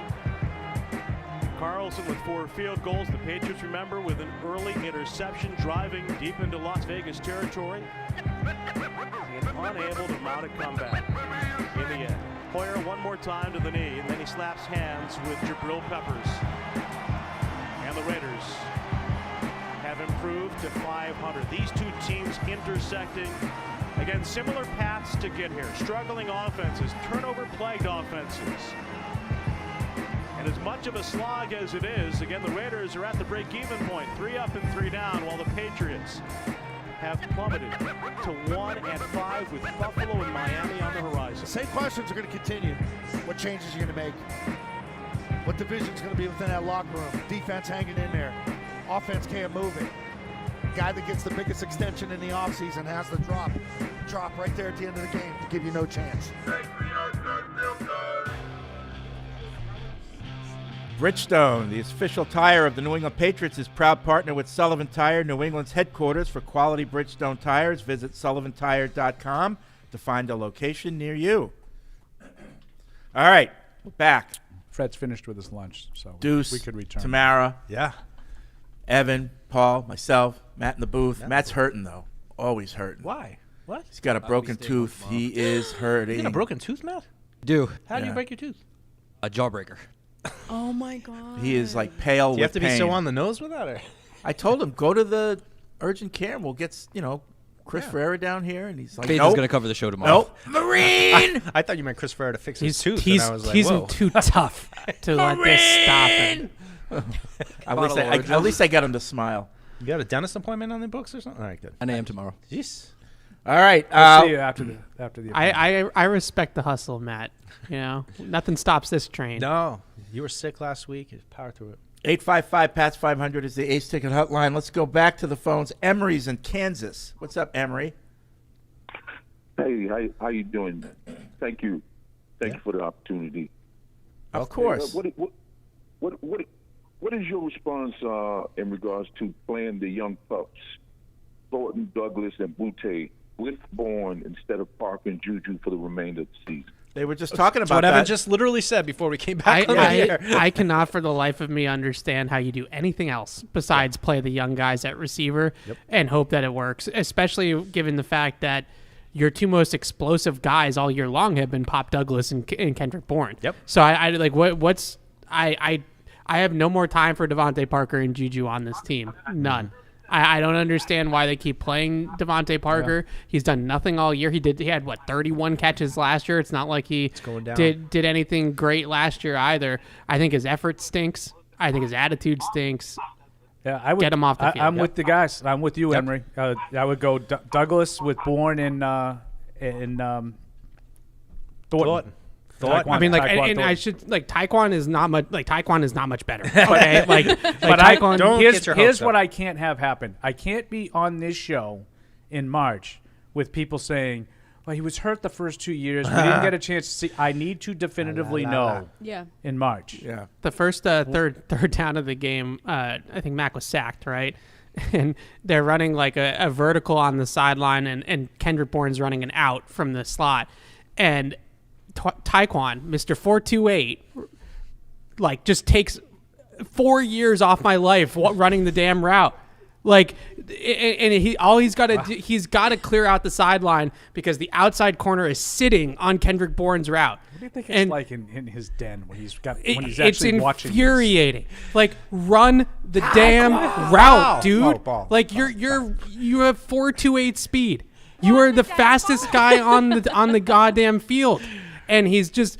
And I mean, what about the Parker route on that third one where he was kind of like got to the top of it, had a glass of water, and then like turned to the right. That was so bad that Romo got it live. Yeah, it's like I'm not sure what Parker did on this route. He just hesitates. Yeah, I just the throw to Bourne, like Bourne runs the route well and gets open on the route, but Mac has to hold the ball because the outside corner is not respecting Tyquan's route, so he's just going to jump it. If he throws the out, he's just going to jump it.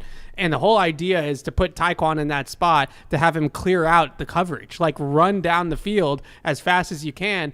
And like, because he knows he's not getting the ball, because he knows he's clearing out and he's not, lazy. He just kind of is jogging on the route. And I'm terrible. And it's just like, these are the types of things that happen with this team routinely with their receivers. Just their receivers do not run good routes. They don't run the route hard if they're not first reading the progression. They don't run detailed routes. Their routes are rounded off at the top of the route all the time. And it makes me want to explode. Like, Troy Brown, what are you doing? Yeah, that's Fred's like, thing. What are you doing? Yeah. Like, how do you, if you're Troy Brown, and I was told, and I'll put Bill O'Brien in this too, like, I was told that Bill O'Brien was going to come in and not stand for the nonsense, right? Like, okay, you don't want to run the route hard, you can go sit on the bench. Like, that's what I thought we were told. You know, Teapot was coming in, and he was gonna make sure that this stuff got cleaned up. And they even broke Teapot. They do it so often that their routes are just horrible. And then watching Kendrick Bourne actually run like 8 or 9 really good routes in this game was like,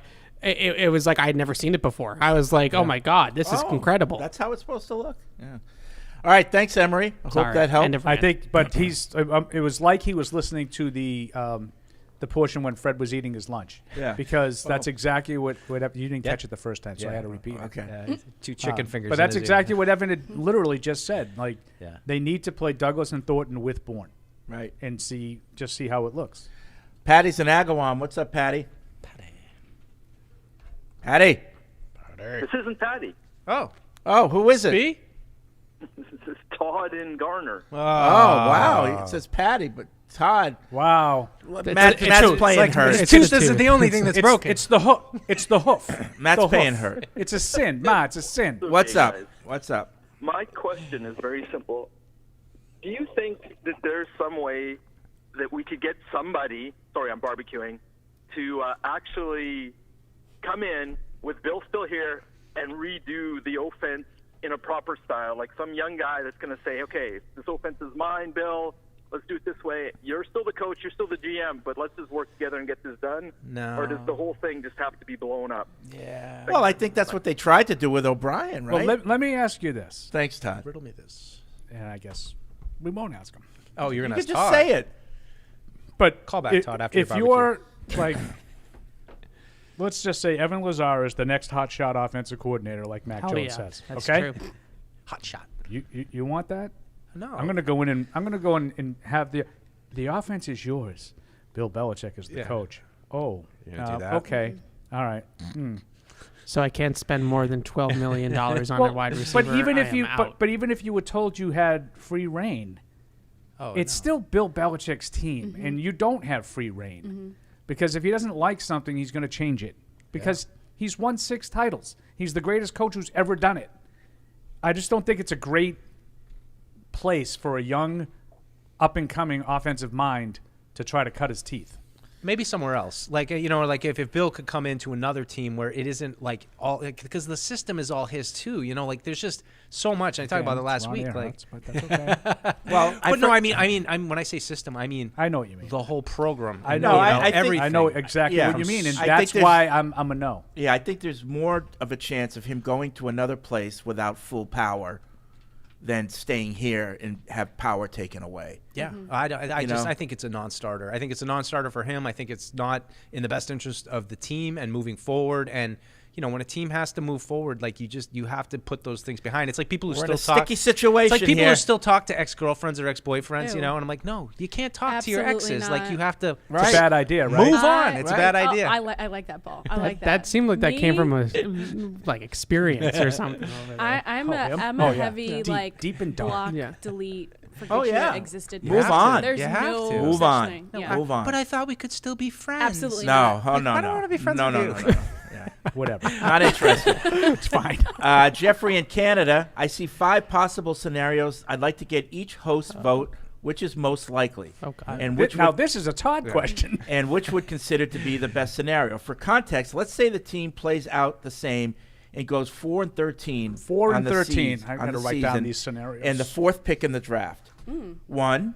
Like the 4th pick in the draft. Oh, they're all contingent on going 4-13 with the 4th pick. They have exactly the 4th pick in the draft. Okay. So Bill is fired on October 30th. Bill is fired last day of the season. Bill is stripped of his roster decisions but remains coach. Keep 2 going. more. At some point between now and the season ends, an announcement that Bill is retiring after the season could be the Brady-type retirement. And 5-0. Bill has full control in 2024 and beyond. No, there's one you're missing, I feel like. The one that he coaches out the string, and then a few weeks after the season ends, it's Mutual announced parting of the ways. that we're going to mutually part ways and the That's- New Painting Patriots. Can I say, that one. that's a variation of the Teddy Bruschi? Like, that's what Yeah. I hope happens? Yeah. I mean, That's what there's no way, and I think Schefter said this on I think it was his opinion, but Black Monday. Yeah, there's no way Black Monday's happening to Bill Belichick. See, none of us know what Bill's contract actually is. That's the problem. We don't know. For all we know, this is the last year. It could have. We don't know. We have no idea. Yeah. But let's assume that there's more years left, right?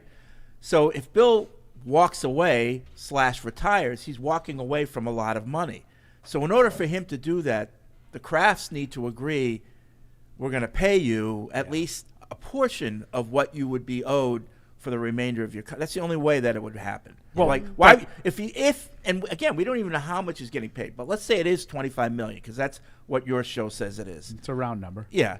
So if he walks away and he's walking away from $50 million if he has 2 years left. So he's going to have to get some of that to walk away. So why would he do that, right?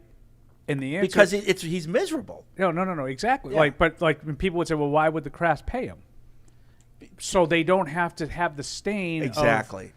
Of, you fired the greatest coach who's ever done it. And plus, I don't think that they want it to end on bad terms. I think. Well, no. it's going to be bad terms. It's hard to you do that. It's still bad terms, but at least publicly, it doesn't Save look face. as bad as it might. No, both ways. and By the way, both ways. And it wouldn't be as bad at terms if you just fired him. I like at least this way. Like, listen, we're going to pay you, but we both know Some, this isn't not working. all of what you're owed. Yeah, it's not working. I think retirement feels like the easiest way to make it at least publicly so that it's not ugly because you can't. They're either going to part ways or he's going to retire. They're not going to be like we've relieved Bill Belichick of his coaching duties like other teams do on Black Monday or whatever. Yeah, I mean, I don't know about that. It won't be on Black Monday. I think I agree with you guys on that. But you guys were in Vegas. Did you catch the Teddy Bruschi? Yes, a little bit. Yeah, impassioned. Yeah, plea? I did. I thought that was telling. Yeah, absolutely. I thought that was really The telling. guys like Edelman, Bruschi, I mean, those guys I don't want to say coming out of the woodwork. They've been out front and center, but Gronk. Philippe in Rio de Janeiro, in defense of Bill, he says Bill should not be fired after the season. While the last 3 seasons were underwhelming for the 20-year-long standard in place, they were just average under NFL standards. This is the first really bad season of the Patriots, and Bill earned enough credit to survive it, in my opinion. We have a solid, although not great, defense after major departures: Hightower, McCourty, Gilmore, Harmon, etc. And there are solid receivers to believe that high They could enough use picks. Duron Harmon right now. High enough picks and plenty That's of what they cap need. space Another will suffice safety. to fix the Free offense. safety. No. On a big picture note, how the organization and its management would look after cutting ties with both Brady and Bill if Bill goes elsewhere, charges Cowboys, and wins another Super Bowl. We should not take this decision lightly, and the little eulogies that have been prefacing the calls for Bill's job seem like mere lip service. I was a first-minute critic of the Juju-Jacoby swap, and I do agree with most of the criticism in relation to personnel decisions. However, just as it was the case with Brady, I do not see an option out there that is a surefire fix to fix our current problem. Who's this? What was the emailer's name? Philippe. So I at least appreciate that, like, somebody is arguing the other side. We got 3 or 4 lately on the SPFWs too, which I was a little surprised at. Go ahead. I'm sorry. Well, because that was like a good way to lay out the other side. I felt like it was a good email like that. And that doesn't. I don't say that often. You almost never do, which is why I apologize for interrupting your flow. I just I had there's been such a strong, myself included, like anti-Belichick rhetoric right now, and it's refreshing to hear like the other side of it. I don't agree, but it's at least nice to hear the other side. Yeah, my counter would just be that there's been too many threads coming to this season that have connected back through previous seasons, and it's not that this is a standalone and all these problems just popped up. Like, I don't think this season is very much removed from last year's disaster season, other than a couple little minor tweaks. And I would just say, if you were watching the games every week and honestly evaluating what you've seen all 4 years, 3 years plus 6 games. Yeah. The record is better than the team. And the record's not good. Mm-hmm. Yeah. They're closer to worse than that than better than that. And I know that you can confuse yourself and convince yourself that when they were down 22-0 to the Bengals, they really wasn't that bad of a loss because they had a chance to steal some games they had no business being in. To nothing to do with coaching, because the game plan of the week got you in that hole to begin with. Yeah. And you circumstantially snuck into a couple of games here and there. This is the sobering thought. So it's 2020, 21, 22, and now 23. You're 7-0 against the New York Jets. Give me the record against everybody else. Yeah. He can beat the Jets. Yeah, that's it. Along those lines, and Zach Wilson in particular. I not to keep the Belichick train going, but the 9 more losses for the most losses all time. Bill Belichick, he's 9 losses away right now. Yeah, I actually think that's okay. A point. That's a point in his favor. No, and that's fine. The best coaches of all time are in the top 10 of losses. and not the reason I brought up to be like, see, he stinks. But do you think it's possible that it happens? He's going to get the losses record before he gets the wins record. That's right. For sure. But do you think he gets it this year against the Jets? Do you know who he just passed in the losses record? I know he's looking up at Dan Reeves. Dan Reeves, right? No, he just passed Don Shula.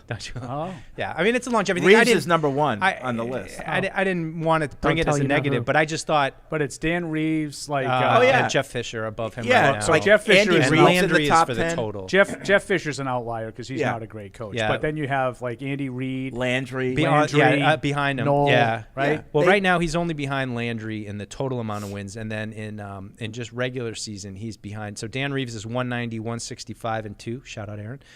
Jeff Fisher's 173, 165, and 1. Belichick's 299 and 1. So he's got over 100 more wins than those guys. Right. So.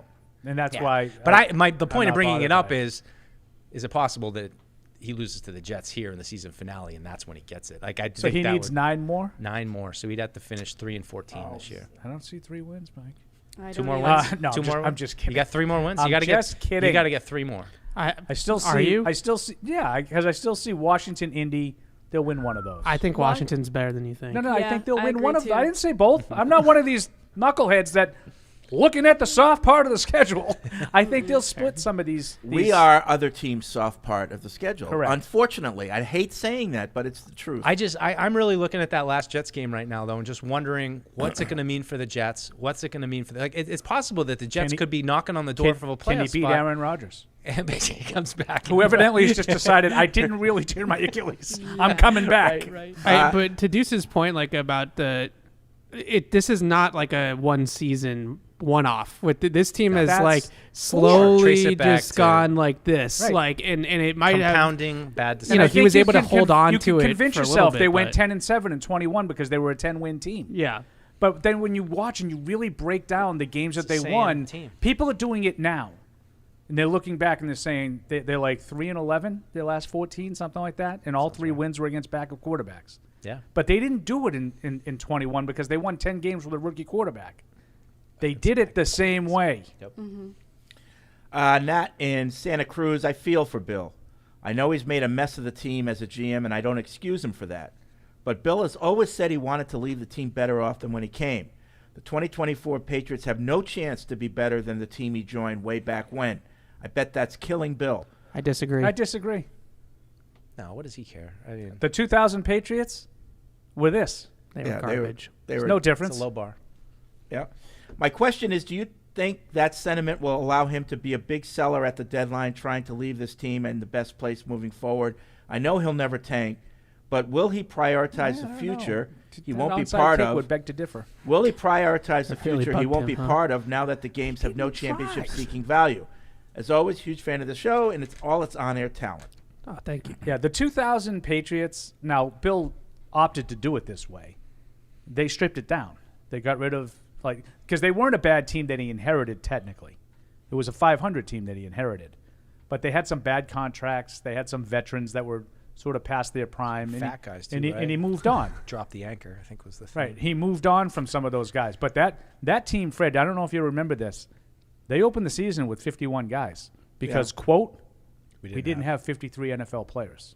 He said that. That's a quote from Bill. He said that. Do you have 53? Now, eventually, obviously, they had to sign guys. I know they but when they originally cut the roster, So we got to go. he out felt find like they them. didn't have 53 It's just guys. like crazy that to that point, like he was doing this like ridiculous stuff even Yes. before he had the resume. Oh, I could which give like you, if Fred and I could give you the book if you wanted. We have a lot. We got a lot of stories. Imagine if like Ben Johnson inherits this team and he comes in on cutdown day and is like, we only kept 51. All of us would be like, what the is hell this are you guy talking doing? about? What is this guy doing? He's like, he didn't come to my son's play.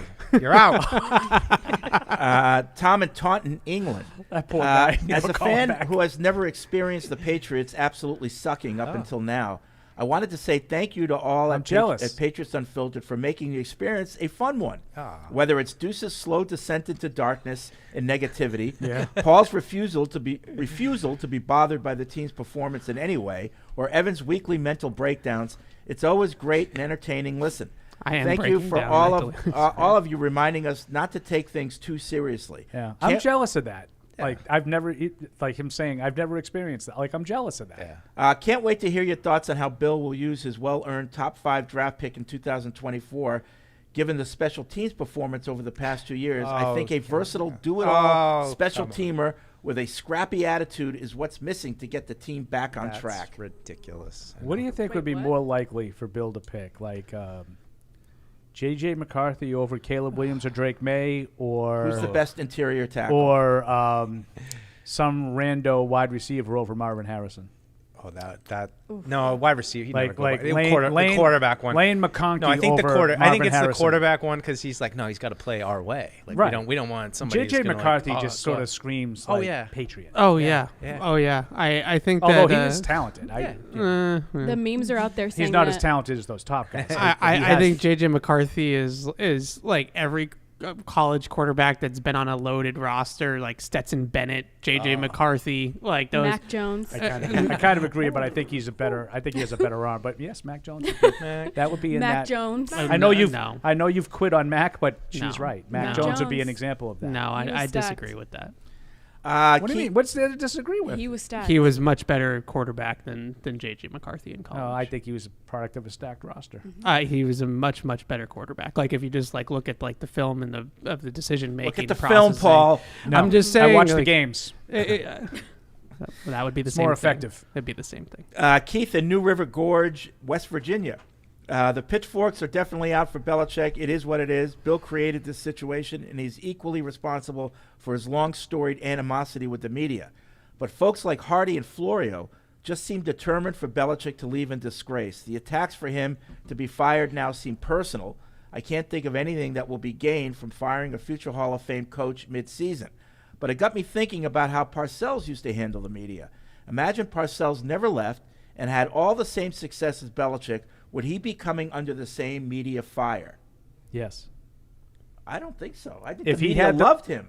They did. But Yeah. if they had the drafts that they had the last 4 years, people would want him out. They'd say the game has passed him by. Maybe, but I don't think it'd be as his point is it wouldn't be as personal. I don't know about Florio because I don't know Mike Florio. Yeah. It's not personal with Hardy. I can promise you that. I mean, Hardy's like not even really here. Like, so what would No, it but be he's on the radio. I know, but like, what would it be? Like, it's not like he has to interact with Bill on a daily basis. I just know, so. like Mike and I can tell you, we've talked to him. Like, it's nothing to do with personal. No. And what is there to be gained if they did it during the season? I wouldn't do it during the season, but there is something that if Robert Kraft decided he needed to do, and that is that he is tinkering with the future. Right. If he is, impacting, another couple of extensions for Devontae Parker-esque players, that would be a bridge too far for me. I would say I need to get him out. Yeah. Because I'm going to get rid of him at the end of the year. Buying at the deadline. Correct. I agree with that, and I also actually think that there's some value in maybe giving Gerard an interim tag and like seeing how it looks. It could be with his could be him. Value I in mean, that. it's like a little trial run for him, like an 8-game trial, especially for a guy that what does he really do around here is kind of a little bit of a, I'm sure Mr. Kraft knows, but it's like a little bit of a mystery. So I agree with your bigger point. That's the biggest point, is that Bill is still control of the roster. And that's a big if. Like, if you felt like he was doing things that weren't necessarily in the best interest of the team moving forward. Yeah. That's something to be gained by doing it during the season rather than after. And I would just say, I can't speak for everybody, but the emailer, we've gotten a lot of this, okay? The way he's treated the media for 25 years is why. I can tell you 99% of people who have covered this team, they're not like licking their chops to get a chance to get back at him. I'm not telling you there's none. There are people that feel like that. But I can tell you the Mike Reeses, the Tom Currans, and the Phil Perrys of the world are not sitting there relishing this opportunity to get back at Bill because he was mean to them over the years. Some people, I'm sure, are, especially nationally. Yeah. Because they hate the Patriots. I feel like those guys who have witnessed the whole thing are just more interested in trying to find out why. Why has it fallen apart like this? Right. And that's what they're usually trying to get at. Like, I don't think that there's a lot of people like, shoes on the other foot now, Bill. You got to go. I don't think that's – I don't know. You guys can disagree with me. I don't feel like that's been like a prevailing attitude among the media. I feel like they just want like realistic answers to the questions on what does it mean to start over? What's happening? Why is everything falling apart? Why is this team playing uncharacteristically? Like actually getting real responses to very real questions that we all have the answers to. No, I think, unfortunately, I think the answer is if he knew, he would fix it. And he could have been more refreshingly honest on that question Monday. With Tom. Like if you asked him, like, Bill, why do you guys start slow? Yeah, do you think that they obviously they don't want to start slow? So like if he knew, that was the Tommy Curran question. That was his answer. Yesterday. That was his answer. Might have been Tom, asleep. I wish I had a great answer for that. Yeah, he didn't know. Andrew in L.A. overly negative Mike chiming in with, "Do we have 53 players now?" under his breath. But you heard that? He's so dark. Yeah, he really is. Sorry, I was watching bad football. What do you want me to do? do? Speaking of Fresno, wait, Matt cracked his tooth on a jawbreaker and they're working. We need that kind of hardo commitment on the team. Let's get Marine on the field and a clipboard in Evan's hands. Mike could be a good cheerleader. Let's have Fred as the new owner, and with Paul as GM, we'll have a terrible team filled with good people. Yes, that would be my team. I mean, cheerleader. Terrible players. He knows all good guys. He knows my bag of tricks on the cheerleader front, I guess. Yeah, so I think that's what he was getting at. And you did it for the camera too. But come with me. That's my favorite move. You guys know what I'm talking about. You had the look. They're walking away. The cheerleaders are walking away. They look back and they say, "Come with me." That's my move. He's insane. You hired this guy. Like, hey, it's fun. We got to find some fun here, Paul. Unfortunately, I had a big say in that. All right. Well, listen, I have a meeting. I know we have more calls and emails. I appreciate everyone engaging with us during these tough times. Someday they'll get better. Don't know when, but they will. We'll be back tomorrow at noon. Big day. What have they done with Fred? Thank you for downloading this podcast. Subscribe on Apple, Google Play, and everywhere else you listen. Like the show? Please rate and review us. Listener comments and ratings help keep us high in the podcast rankings so new listeners can find us. Be sure to check Patriots.com for more news and more podcasts. Thank you for downloading this podcast. The world's original podcast.